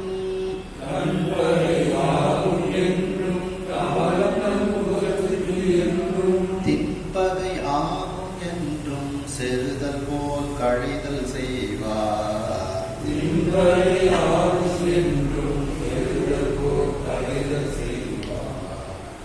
அந்த கடைசியர்கள், அந்த உழவு தொழில் செய்யக்கூடிய அந்த பெண்கள் எல்லாம் களை அடிக்கின்றார்கள். அந்த களை, அதாவது நெல்லுக்கு நடுவில் மலர்கள் எல்லாம் வளர்ந்திருக்கின்றது. ஏன்னா அந்த நெல்லுக்கு எப்போதும் தண்ணீர் தேங்கிக்கிட்டே இருக்கணும். அப்போ அந்த தண்ணீர் தேங்கிக்கிட்டே இருக்கிறதுனால அந்த தண்ணீரில் வளரக்கூடிய மலர்கள் எல்லாம் அந்த நெல்லுக்கு நடுவில் பூத்திருக்கிறது. அதையெல்லாம் இவர்கள் களையாக பீத்து அடிக்கின்றார்கள். அதை பார்க்கும்போது பண்பகையாகும் தீஞ்சொல் கடைசியர் பவளச் செவ்வாய்க்கு, இந்த பெண்களினுடைய பேச்சானது இனிமை இல்லாமல் இருக்கிறது, பண்ணுக்கு பகையாக இருக்கின்றது. அதாவது இனிமையான சொல்லாக இல்லாமல் இனிமை மிகுந்த ஒரு பாடல் போன்று அவர்களுடைய பேச்சுக்கள் இல்லாமல் அவர்கள் இருக்கின்றார்கள். அப்படிப்பட்ட அந்த கடைசியரினுடைய பவளச் செவ்வாய்க்கு, அந்த பவளம் போன்ற சிவந்த வாய்க்கு எதை ஓமையாக சொல்கின்றார்கள்? அல்லி மலர். அந்த அல்லி மலர் ஓமையாக சொல்லப்படுகிறது. அந்த அல்லி மலரை இவர்கள் வெறுத்து அந்த வாய்க்கு உள்பகையாக இருக்கக்கூடியது அந்த ஆம்பல்னா அல்லிமலர். அல்லிமலர் என்று அந்த அல்லி மலரையும் அவர்கள் பிடுங்கி எடுத்து விடுகின்றார்கள். சரி, ஒள்நர் புகழை நீளம் கண்பகை ஆகும் என்று, கண்ணுக்கு பகையாக, அதாவது நம்ம இந்த புகழை மலர் கண் போல நீல மலர் கண் போல நம்முடைய கண்கள் இல்லை என்று அவர்களுக்கு அந்த மலர்கள் மீது பகை ஏற்படுகிறது. நம்ம கண்ணை விட இந்த பூக்கள்னா அழகா இருக்க அப்படின்னு அவர்களுக்கு வெறுப்பு வருகிறது. அதனால் அந்த புகழை நீளம் போன்றவைகளெல்லாம் கண்ணுக்கு ஓமையாக சொல்லப்படுகிறது. புகழை கண்ணி பூரன் காண்க அப்படின்னு திருவாசகத்தில் வருது பார்த்தீங்களா? அப்படி புகழை கண்ணினே ஊரே இருக்குது. சந்திரகோயில் பக்கத்தில் ஒரு ஊர் புகழை கண்ணினே ஊர் பேரே இருக்கின்றது. அப்படி அந்த புகழை மலர்கள், நீல மலர்கள் இவைகளெல்லாம் கண்ணுக்கு பகையாகும் என்று நம்முடைய கண் போல கண்ணை விட அழகாக இருக்கின்றது என்று கருதி கொண்டு அந்த பெண்கள் எல்லாம் அந்த மலர்களையும் பிடிங்கி எடுத்துடலாம். மேலும் கமலம் நல் முகத்துக்கு பகை என்றும், தாமரை மலர்கள் எல்லாம் அந்த வயலில் வளர்ந்திருக்கிறது, அது நம்ம முகத்தை விட இந்த தாமரை அழகா இருக்கு அப்படின்ட்டு அதையும் இந்த பெண்கள் எல்லாம் பிடிங்கி எடுத்து விடுகின்றார்கள். கமலம் முகத்துக்கு என்றும் தின்பகையாகும், திண்மையான பகையாகும் என்று அதோடு போர் செய்வது போல அந்த களைகளை எல்லாம் அவர்கள் நீக்கினார்கள், களை எடுத்தார்கள். அதில் விளைந்து கிடக்கக்கூடிய பூக்களை எல்லாம் அவர்கள் எடுத்து விடுகிறார்கள். கடைசிய முகமும் காலும் கைகளும் கமலம் என்னார்,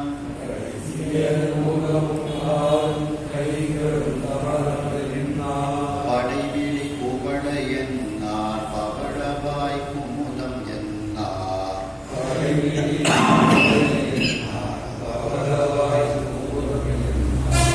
அடையவும் களைத்தார் மள்ளரு பகைஞராய் அடுத்த எல்லை,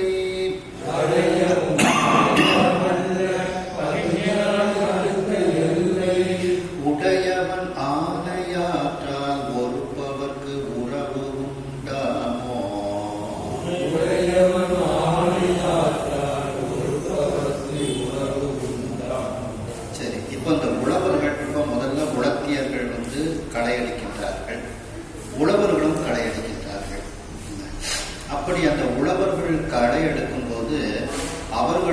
பூக்களை எல்லாம் பார்த்துக்கிட்டு இது நம்ம வீட்டு பெண்களினுடைய முகம் போல கண் போல இருக்கின்றதுன்னு நினைக்காம அவர்களும் அதையெல்லாம் எடுத்து களையாக எடுத்து வெளியே வீசினார்கள். கடைசியர் முகமும் காலும் கைகளும் கமலம் என்னார். கடைசியர்னா உழவு தொழில் செய்யக்கூடிய பெண்கள், அவர்களுடைய முகம் கால் கைகள் இதையெல்லாம் தாமரை என்று அவர்கள் நினைக்கவில்லை. இந்த தாமரை பூவை பார்த்த உடனே நம்முடைய உலத்தியர்களினுடைய முகம் போல இருக்கிறது, கால் போல இருக்கிறது, கை போல இருக்கின்றது என்று நினைக்காமல் தாமரை பூ எடுத்து களையும் எடுத்து அப்படியே தூக்கி தூர போட்டுருந்தாங்க உழவர்கள். இதுல தாமரைக்கு 3 இது சொல்லப்படுது. முகம் தாமரை முகம் அப்படின்னு சொல்றோம். கால் திருவடியும் தாமரைன்னு சொல்றோம், கமல திருவடி அப்படின்ட்டு. கைகளை விரிச்சு அப்படி தாமரை போல இருக்கின்றது அப்படின்ட்டு சொல்றோம். இப்படி தாமரைக்கு 3 இடங்களை எதை சொல்லியிருக்கிறார்? முகம், கால், கைகள். இதையும் தாமரை போல இருக்கின்றதுன்னு அவர்கள் நினைக்காம அப்படியே அந்த தாமரை பிடிச்சு எடுத்து போட்டுறாங்க. களைகளை நீக்குகின்றார்கள் உழவர்கள். படைவெளி குவளை என்றார். அந்த கண்கள், அந்த படை போன்று இருக்கக்கூடிய கூர்மையான விழிகள் குவளை மலர்களை போல இருக்கிறது அப்படின்ட்டு சொல்லி அந்த குவளை மலர்களையும் அவர்கள் எடுத்து வீசி விடுகிறார்கள் உழவர்கள். பவளவாய் குமுதம் என்றார். அந்த பவளம் போன்று சிவந்த வாய் குமுத மலர்கள் அப்படின்ட்டு நினைக்கிற அவர்கள் அந்த குமுத மலர்களையும் அவர்கள் எடுத்து வீசி விடுகிறார்கள். அடையவும் களைந்தால் மலர். இப்படி இவைகளெல்லாம் திரும்ப திரும்ப வந்த உடனே அதையெல்லாம் எடுத்து அந்த களைகளாக எடுத்து அந்த மல்லர்கள் நீக்கினார்கள். இது எப்படி இருக்கின்றது என்றால், ஒரு அரசன் ஒருவனுக்கு தண்டனை கொடுக்கின்றான். அந்த தண்டனையை நிறைவேற்றக்கூடியவனும் தண்டனை பெறுபவனும் நெருங்கிய சொந்தக்காரர்களாக இருக்கின்றார்கள். தண்டனை நிறைவேற்றுபவன் இவன் நம்முடைய நெருங்கிய சொந்தக்காரன் என்று நினைப்பானா? அரச உத்தரவு. அதுபோல அந்த உழவர்கள் எல்லாம் அந்த நெல்லுக்கு இவைகளெல்லாம், நெல்லினுடைய விளைச்சலுக்கு இவைகளெல்லாம் ஊறு விளைவிக்கக்கூடியது. அதனால தாமரையா இருந்தாங்க, குமுதமாக இருந்தாங்க, அன்பியாக இருந்தாங்கன்ட்டு எடுத்து களை அப்படின்ட்டு களைந்தார்களாம். அதுக்கு இந்த ஓமையை சொல்றார். என்னன்னா, பகைஞராய் அடுத்த எல்லை உடையவன் ஆணை ஆற்றார். உடையவன் அரசனினுடைய ஆணை ஆற்றார் ஒருப்பவர்க்கு உறவு உண்டாகும். அதை நிறைவேற்றக்கூடிய அந்த அரச உத்தரவை நிறைவேற்றக்கூடியவனுக்கு அவன் இது நம்முடைய உறவினன் என்று பார்ப்பானா? பார்க்க முடியுமா? அதுபோல இவர்களெல்லாம் இந்த களைகளை எடுத்து நீக்கினார்கள் அப்படின்ட்டு இதுக்கு ஒரு ஓமை சொல்றார். பொறுப்பவர் தண்டிப்பவர். உரையற உணர்ந்தோர் நூலின் பொருளின் உள்ளடங்கி அந்நூல்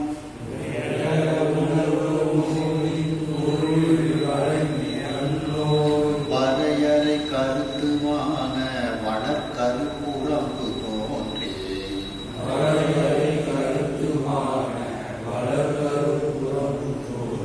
கடையமை கல்வி சாலா கவிஞமோர் இருமாந்து அந்நூல்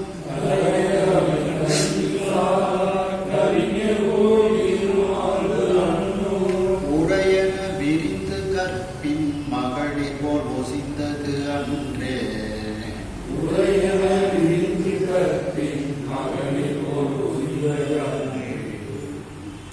புறையற உணர்ந்தோர் நூலின் பொருளினுள் அடங்கி. புரை அப்படின்னா ஐயம், தெரிவு, இந்த குற்றங்கள் எல்லாம் நீக்குமாறு நூல்களை நன்கு படித்தவர்கள். நூலின் பொருளினுள் அடங்கி. அந்த நெற்பயிரானது இப்ப வளர்ந்து வருகிறது. வளர்ந்து வரும்போது அது முதல்ல கொஞ்சம் அந்த கருவாக அது வெளியே தெரிகின்றது. அது எப்படி இருக்கின்றது என்றால், நன்கு கற்றவர்கள் அந்த நூலின் பொருளில் எப்படி அடங்கி இருக்கின்றார்களோ அதுபோல அந்த கருவானது இருக்கின்றது. அந்நூல் வரையறை கருத்துமான வளர்கரு புறம்பு தோன்றி அந்த நூலில் சொல்லப்பட்ட வரைமுறைக்கு உட்பட்டு அந்த கருத்துக்கள் இவைகளெல்லாம் எப்படி இருக்கின்றது என்றால் கொஞ்சம் அந்த கருவானது நம்முடைய கண்ணுக்கு தெரிவது போல கொஞ்சம் பருமனாக தெரிய ஆரம்பிக்கின்றது.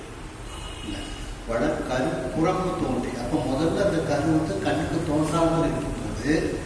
அது எப்படின்னா அந்த கற்ற நல்ல நூல்களை கற்றவர்கள் எப்படி அடங்கி இருக்கின்றார்களோ அதுபோல அது இருக்கின்றது, கண்ணுக்கு தெரியாமல். அது கொஞ்சம் அந்த நெல் தானியம் லேசா கொஞ்சம் கண்ணுக்கு தெரியுத மாதிரி நமக்கு பச்சை பச்சைன்னு லேசா தெரிய ஆரம்பிக்கும். அது எப்படி இருக்கின்றது என்றால் அந்த நூலில் உள்ள கருத்துக்களை போல அது கொஞ்சம் அந்த வெளிப்பட்டு தெரிகிறது. அதான் கரு புறம்பு தோன்றி. அடுத்து நெல் நல்லா வளர்ந்துருக்கு. வளர்ந்த நெல் எப்படி அதுக்கு ஒரு ஓமை என்ன சொல்றாரு அப்படின்னா, ஒரு கல்வியை கற்க வேண்டும் என்றால் அதனுடைய கலைகளை தெரிந்து அதற்குரிய அந்த மொழியினுடைய வரைமுறைகளை எல்லாம் தெரிந்து கற்றுக்கொள்ள வேண்டும். அப்படி அந்த வரைமுறைகளை எல்லாம் தெளிவாக தெரியாமல் ஏதோ கொஞ்சம் கற்றுக்கிட்டு அவர்கள் ஒரு தன்னையும் ஒரு கவிஞனாக காட்டிக்கொண்டு இருமாப்போடு இருப்பார்கள். அது நல்லா கற்காதவர்கள். அப்படி நல்லா கற்காதவர்கள் கவிஞர் போல் எப்படி இருமாந்து இருக்கின்றார்களோ அதுபோல் அந்த நெல் இப்போ நல்ல விளைச்சலாக இருந்துச்சான். இந்த இருமாப்போடு அது இருக்கின்றது. அடுத்து அந்நூல் உரை என விரிந்து அந்த நூலில் சொல்லப்பட்ட உரை நயம் எப்படி விரிந்து இருக்கின்றதோ. இப்போ சிவஞான போதம் இருக்குது, 12 சூத்திரம் தான். அதனுடைய உரை எவ்வளவு விரிவாக சிவஞான சித்தியார்த்தம் இருக்கு. அதுக்கப்புறம் திராவிட மாவாடி பாருங்க, 12 சூத்திரம் தான். அதற்கு விரிவை பாருங்க. அது போல நெல் அப்படியே விரியுதான். சிவஞான போதம், சிவஞான சித்தியார், அதில் சுபக்கம் பரபக்கம், அதுக்கப்புறம் திராவிட மாவாடியம், இப்படி அது விரியுது. அது போல உரை என விரிந்து, நூல் உரை என விரிந்து அந்த நெல் நன்கு விரிந்து வளர்கிறது. அடுத்து கற்பின் மகளிர் போல் பொசித்தது அன்று, கற்பிற் சிறந்த மகளிர் எப்படி வளைந்து ஒரு பவ்யமாக அவர்கள் தலை குறித்து நிற்பார்களோ அதுபோல நல்ல விளைந்த நெல்லானது அப்படியே தலை தாழ்ந்து ஒரு கற்புடைய பெண்ணை போல அது அமைதியாக இருந்தது அப்படின்னு சொல்றார். அன்பொரு பத்தி வித்தி ஆர்வ நீர் பாய்ச்சி தொண்டர்க்கு, அன்பொரு பத்தி வித்தி ஆர்வ நீர் பாய்ச்சி தொண்டர்க்கு, ஆர்வ நீர் பாய்ச்சும் கொண்டர்க்கு.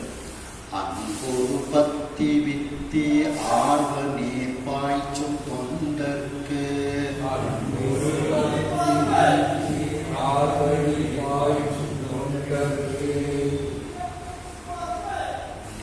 இன்புருவான ஈசன் இன்னருள் விளையுமாவோர், இன்புருவான ஈசன் இன்னருள் விளையுமாவோர், வன்பொரு கருங்கமள்ளரு வைகரும் செல்வி நோக்கி, வன்பொரு கருங்கமள்ளர் வைகரும் செல்வி நோக்கி, நன்முலம் முயன்று காக்க விளைதன நருத்தன் சாரி, நன்புலம் முயன்று காக்க விளைதன நருத்தன் சாரி.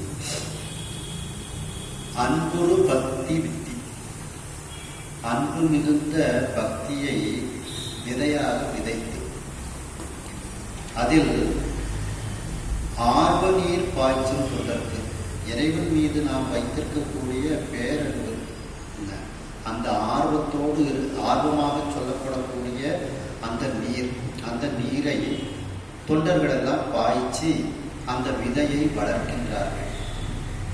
அந்த பக்தி என்கின்ற விதையை விதைத்து அவர்கள் அந்த பயிரை வளர்க்கின்றார்கள். இறைவன் மீது கொண்ட அந்த அன்பு, அப்போ அப்படி அந்த பயிரை வளர்க்கும் போது அங்கு என்ன கிடைக்கின்றது? இன்புருவான ஈசன் இன்னருள் விளையுமாவோ. இறைவன் இன்பமே உருவானவர். அப்படி அந்த இன்ப உருவமாக இருக்கக்கூடிய சிவபெருமானினுடைய இன்னருள் அவர்களுக்கு விளைகின்றது அங்கே. அதை போல, அதாவது பக்தியை விதையாக விதைக்கின்றார்கள், ஆர்வ நீர் பாய்ச்சி அந்த பயிரை வளர்க்கின்றார்கள்.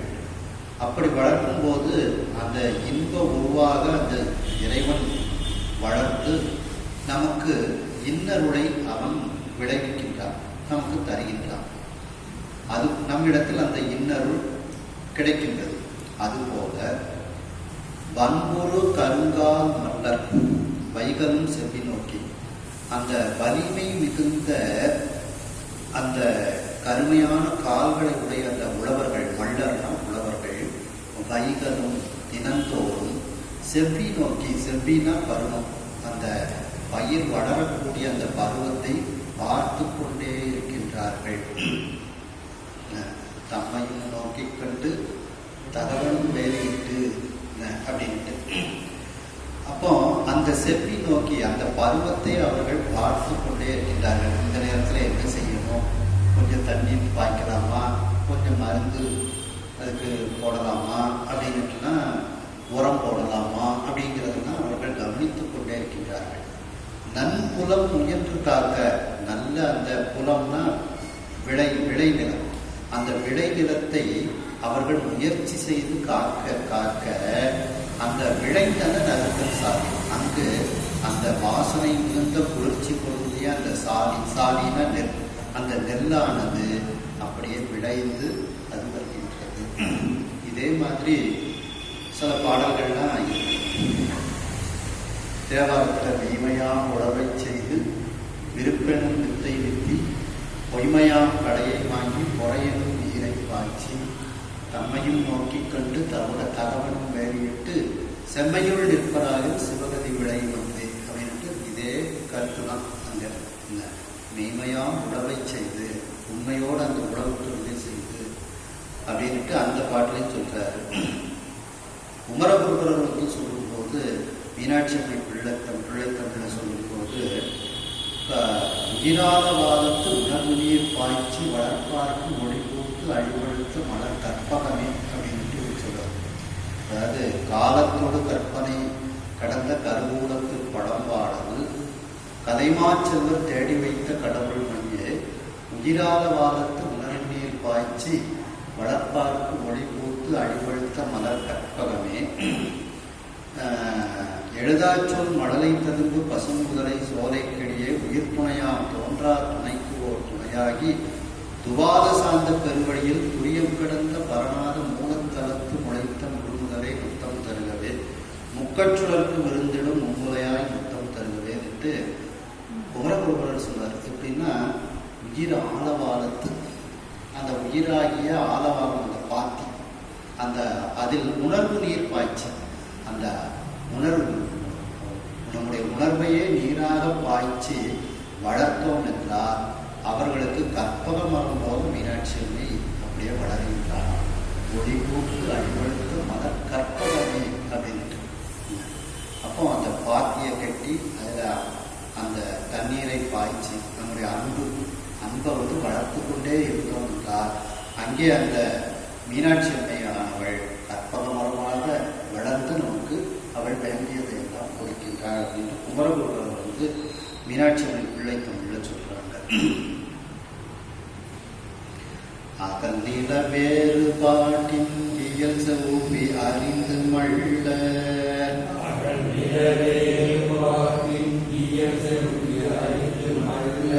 தகவினை முயற்சி செய்ய காமனூல் சாற்றும் நான்கு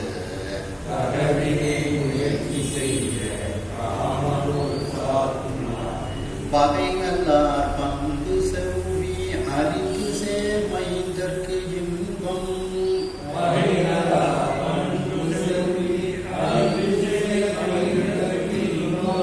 மிக விளை போகம் போன்று விளைந்தன பைங்குழெல்லாம்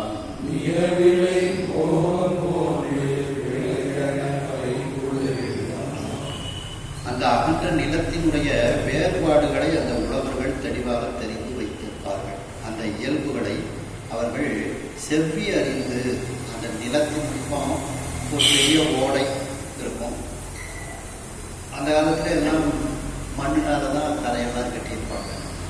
இப்போ தான் கொஞ்சம் சிமெண்டெல்லாம் போட்டு நல்ல அந்த லீக்கேஜ் இல்லாமல் சிமெண்ட்டை போட்டிருக்காங்க. பழைய காலத்துக்கு கூட மண்ணுனால தான் கரைகள்லாம். அப்போ அந்த மண்ணை ஒட்டி அந்த ஒரு ஓடை இருக்குன்னு வச்சுக்கோங்களேன், அதில் தண்ணீர் எல்லா வயலுக்கும் உள்ளே போகுது. அதை ஒட்டி இருக்கக்கூடிய வயல்கள்லாம் பார்த்திங்கன்னா மற்ற எல்லா வயலுக்கும் கொஞ்சம் தொலைதூரத்தில் இருக்கக்கூடிய வயலுக்கு அப்புறம் 5 சென்டிமீட்டர் நம்ம தண்ணீரை ஏற்றுக்கோம்னா இங்கே 2 சென்டிமீட்டர் தான் ஏற்றுவாங்க. அந்த லீக்கேஜ்லேயே வளர்ந்துடும். அந்த கரையில் உள்ள தண்ணி அப்படியே இதில் வந்துக்கிட்டே இருக்கும். இதில் வந்து 5 சென்டிமீட்டருக்கு தண்ணியை ஏற்றினாங்கன்னா பயிர் ரொம்ப போயிடும். அப்படி அந்த ஒவ்வொரு விளைநிலங்களினுடைய குணாதிசயங்கள் இது வந்து இந்த ஓடைக்கு பக்கத்தில் இருக்குது. அப்போ இதுக்கு நம்ம கொஞ்சம் தண்ணியை குறைச்சலாம் பாய்ச்சணும் அப்படிங்கிற ஒரு தன்மைகளை எல்லாம், அந்த நிலத்தினுடைய தன்மைகளை எல்லாம் அந்த உழவர்கள் தெரிந்து வைத்திருப்பார்கள். இதுபோல பல தன்மைகள் அதைத்தான் இதில் வந்து சொல்கிறாங்க. இந்த அகல்நில வேறுபாட்டில் அகன்ற இந்த நிலத்தினுடைய வேறுபாடு மேலும் அந்த நிலங்கள்னா வந்து செம்மண், கரிசல் மண், வண்டல் மண், களிமண்லாம் இருக்கு. சிவந்த மண்கள் இருக்கக்கூடிய பகுதி, கருப்பு மண், கரிசல் மண், அது வண்டல் மண், களிமண். இப்படி அந்த மண்ணிற்கு தகுந்தாற்படியும் அவர்கள் தண்ணீரை வந்து அதற்கு தகுந்தாற்ப பாய்ச்சுவார்கள். அதெல்லாம் அவர்களுக்கு ஒரு தெரிந்த கலையாக இருக்கின்றது. இந்த யமுனை நதி பார்த்தீங்கன்னா யமுனை நதி ஆரம்பத்திலேருந்து அது முடிவு வரைக்கும் கரிசல் காற்று தான் பார்க்கணும். யமுனை நதி வந்து ஆரம்பத்திலேருந்து கடைசி வரைக்கும் கங்கையில் சேர்ந்த வரைக்கும் அது வர இடம் கூட கரிசல் காடு. அதனாலேயே அந்த நதிக்கு பேர் காளிந்தி நதின்னு பேர். காளிந்தின்னா கருப்புன்னு அர்த்தம். கருப்பு அந்த தண்ணியே பார்த்தீங்கன்னா கருப்பு தண்ணியை தான். கரிசல் காட்டுக்கு தான் அது ஒரு கரிசல் மண் பகுதி தான் அது. இந்த தண்ணீரும் கங்கையும் யமுனையும் சேரக்கூடிய இடத்துல பார்த்தீங்கன்னா இந்த தண்ணீர் கலர் ஒரு கரெக்டாக இருக்கும், அந்த தண்ணீர் கருப்பு கலராக இருக்கும். அப்படி அந்த நிலங்கள் வந்து 4 விதமாக செம்மண், கரிசல் மண், வண்டல் மண், களிமண்ணுட்டு அதையும் சொல்கிறார்கள். அந்த நிலத்தினுடைய வேறுபாடுகளை அந்த இயல்புகளை எல்லாம் செவ்வி அறிந்து சிறப்பாக அந்த மல்லர்கள் அறிந்து வைத்திருக்கின்றார்கள். அறிந்து வைத்துக் கொண்டு தகவினை முயற்சி செய்ய, அதற்கு ஏற்றாற் போல, தகவினைனா தக்க வினை, அந்த தக்க வினைகளை அவர்கள் முயற்சி செய்து அந்த பயிரை வளர்க்கின்றார்கள். அப்படி வளர்க்கும் பொழுது அது விளைந்தன பைக்கூடெல்லாம் மிக விளை போகம் போன்று அந்த எப்படி இன்பம் அதிகமாக நமக்கு வந்து கிடைப்பது போன்று அந்த பைங்கூழ், அந்த பசுமையான அந்த நெல்லெல்லாம், அந்த தானியங்கள் எல்லாம் அதிகமாக விளைந்தது. இது எப்படி இருக்கின்றது என்றால், அந்த பெண்களில் பத்மினி, சித்தினி, சங்கினி, அத்தினி அப்படிங்கிற அந்த 4 விதமான பெண்கள் அவர்களோடு இன்பம் அனுபவிக்கும் போது எப்படி நமக்கு ஒரு இன்பம் கிடைக்கின்றதோ அதுபோல இந்த நெல்லெல்லாம் சிறப்பாக வளர்ந்தது அப்படின்ட்டு இதை சொல்றார். கொடும்பிறை வடிவின் செய்த பூனிரும்பு அங்கை வாங்கி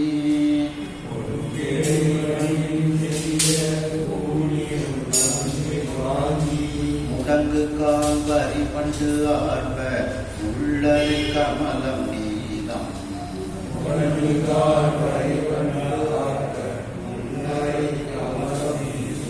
அடங்கவென் சாதி சென்னல் வேறு வேறு அறிந்து ஈடாக்கி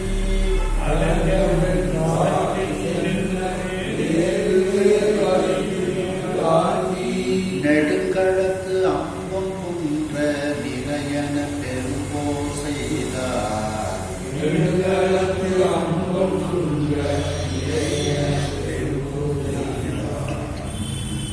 கொடும்பிறை வடிவில் செய்த பூமிரம். கொடும்பிறைனா வளைந்த பிறைச்சந்திரன். கொடும்னா வளைந்த அர்த்தம்.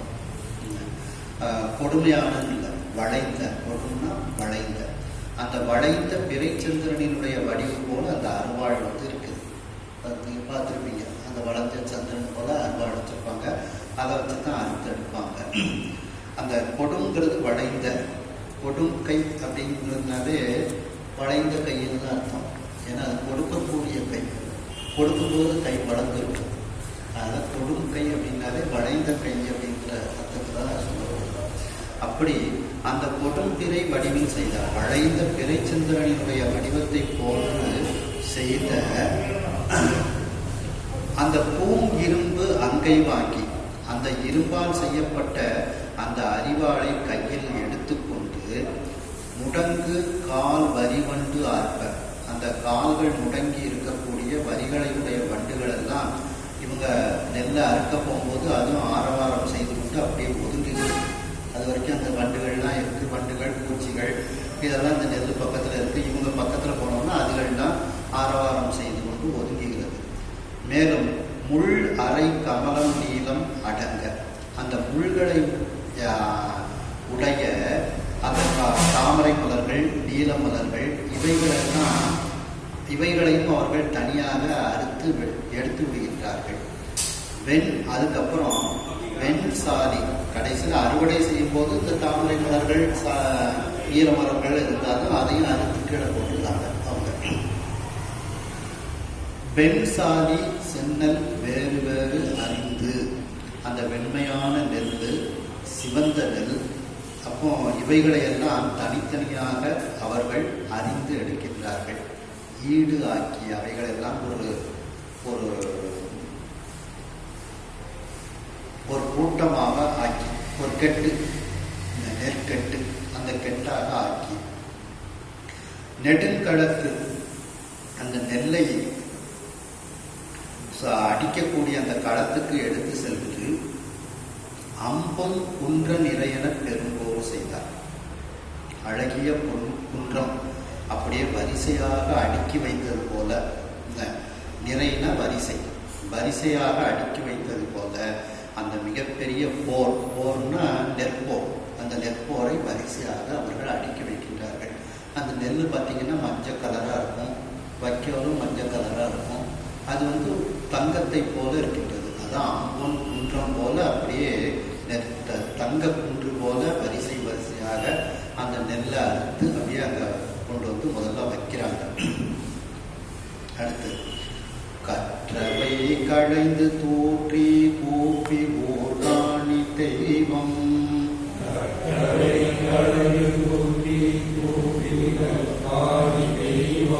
அற்றவர்க்கு அற்றவாறு ஈந்து அளவை கண்டு ஆறில் ஒன்று, அற்றவர்க்கு அற்றவாறு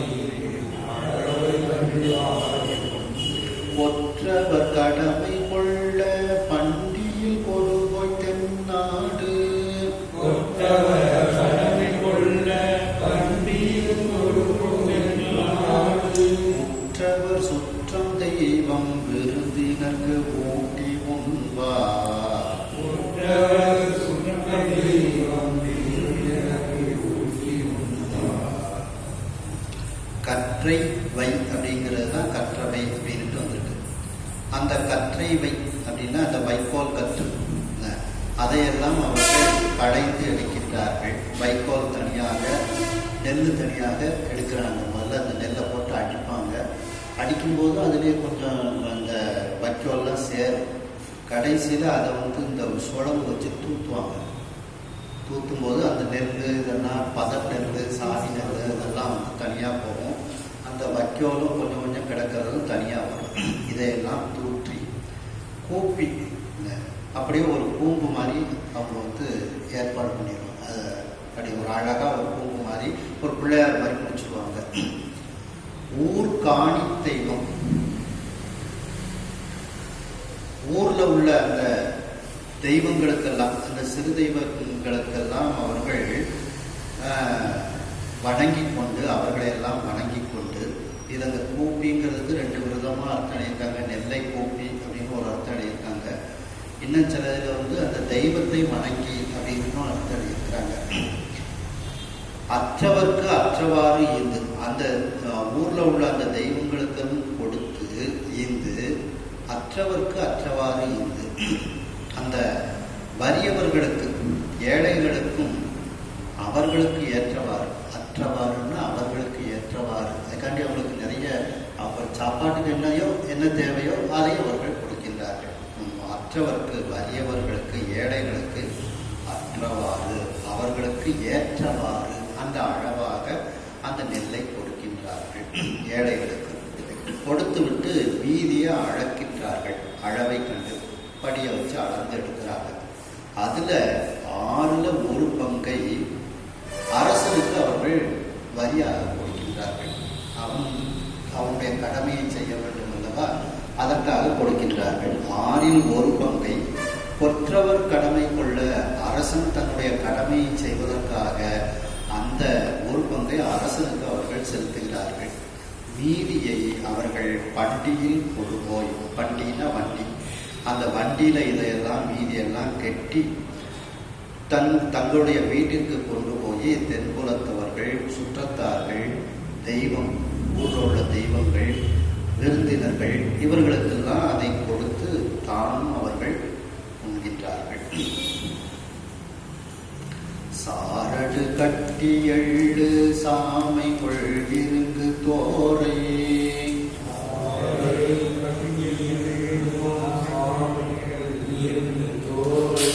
ஆரிடும் மதமாயானை பழுப்புலை அவரைய நல்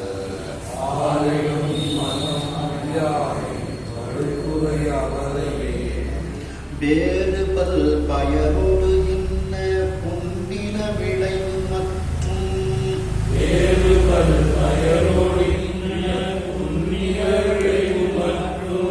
ஏரோடு பண்டியேற்றி இரு நிலம் கிழிய உயிப்பார்.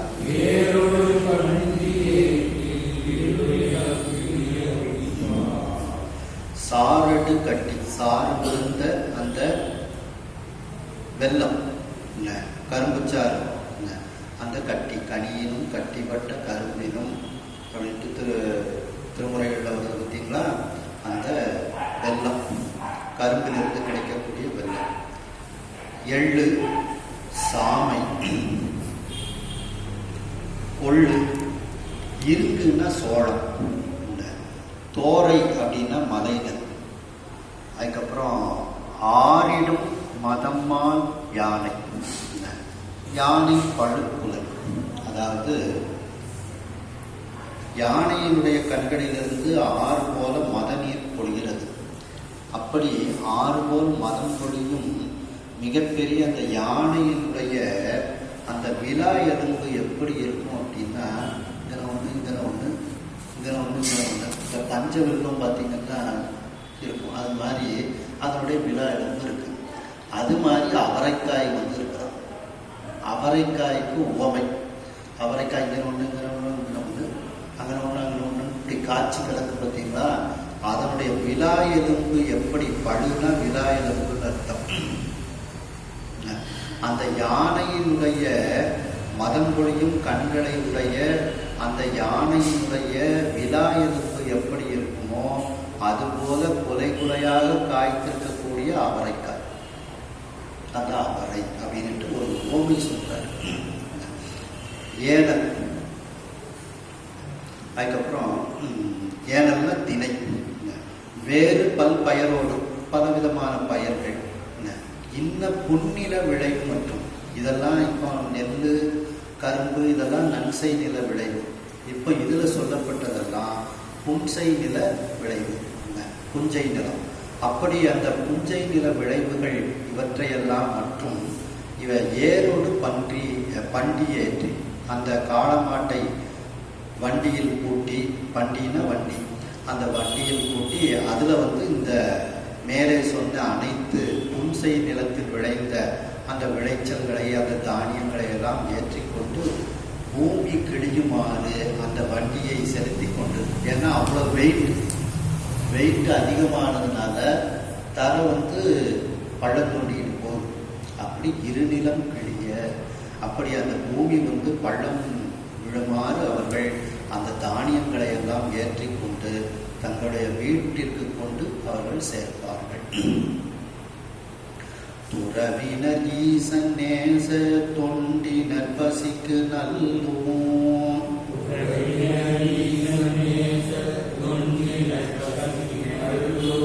திறவினை பிணிக்கு தீர்க்கும் மருந்து உடற்பணிப்புக்கு ஆடையே.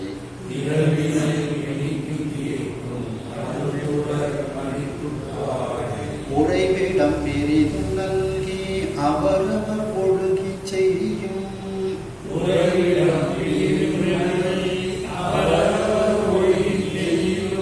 அறவினை எடுக்க நீக்கி அருங்கதி உய்க்க வல்லார்.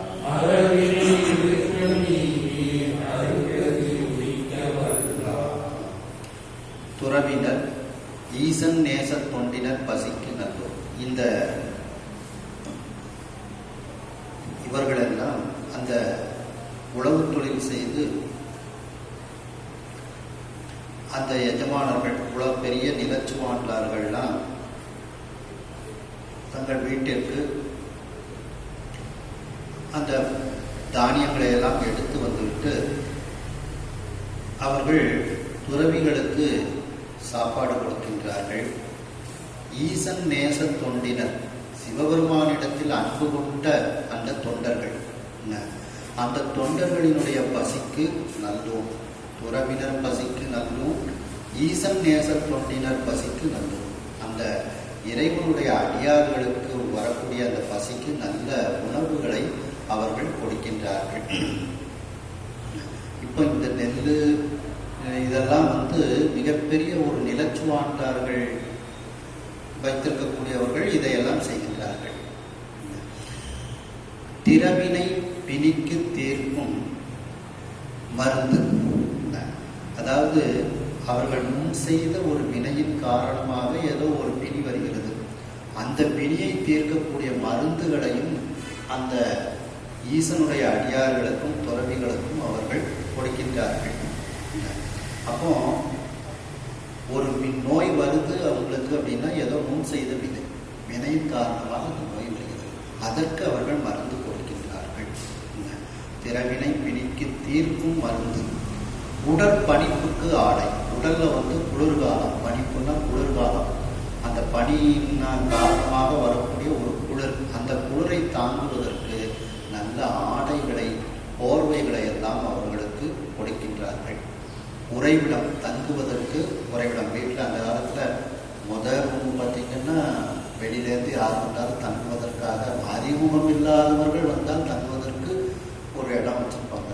வாசலில் முதல்ல அதுதான் இருக்கும். யாராவது அறிமுகம் இல்லாதவங்க வந்தாலும் ஒரு சாக்கடைக்கு கட்டுவாங்க, இங்கே ஒரு திரையை போடுவாங்க, அதில் இருக்குங்க சொல்லுவாங்க. அறிமுகம் இல்லாமல் வீட்டில் விட மாட்டாங்க முதல்ல. ஆனால் அவங்களுக்கு இடம் உண்டு, வாசலில் ஒரு திறப்பு மாதிரி இருக்கும். இப்பவும் நிறைய வீடுகளில் பார்க்கலாம். அதில் உடனே அவங்க ராத்திரி தங்கணும்னு சொன்னாங்கன்னா ஒரு சாக்கை கட்டுவாங்க, 4 பேர் தங்க வச்சுருவாங்க. அப்படி உறைவிடம் பிரிதும் நல்கி, இன்னும் அவர்களுக்கு என்ன தேவையோ அதையெல்லாம் கொடுத்து அவரவர் ஒழுகி செய்யும் அறவினை எடுக்க நீக்கி, அவரவர்கள் என்ன என்ன ஒரு அறத்தோடு கூடிய வினைகளை செய்கிறார்களோ அதையெல்லாம் நல்லவாறு நீங்கள் செய்து வாருங்கள். அதற்கு ஏதாவது துன்பம் இருக்கின்றதா, அதற்கு ஏதாவது இடையூறுகள் இருக்கின்றதா, நீங்கள் செய்யக்கூடிய நல்ல வினைகளுக்கு ஏதேனும் இடையூறுகள் இருந்தால் சொல்லுங்கள், அதை நீக்கி வைக்கின்றோம் அப்படின்னுட்டு அவர்களுக்கு அந்த அறவினைக்கு வரக்கூடிய துன்பங்களையும் அவர்கள் நீக்கி விடுகின்றார்கள். நீக்கி அருங்கதி வைக்க வல்லார், மிகப்பெரிய மேலான அந்த முக்தி பேரையும் அவர்கள் அடைவதற்கு அவர்கள் வழிவகைகளை செய்து கொடுக்கின்றார்கள். இது போன்று மிகப்பெரிய அந்த உழவு தொழிலை செய்து அதன் மூலம் வாழக்கூடிய அந்த பெரிய ஒரு முதலாளிகள் இது போன்று நல்ல காரியங்களை எல்லாம் செய்கின்றார்கள். இன்னைக்கு இந்த அளவுக்கு நிறைவு செய்து அடுத்த சிந்தனையில் தொடரும். கையிலாய பரம்பரையில் சிவஞான போத நெறி காட்டும் வெண்ணை பயில் வாய்மை மெய்வெள்ளம் சங்கதி குறிஞான பாகுவாகி உயிராடும் பொருள் திருவாடு துறைபாடு ஒரு நம சிவாய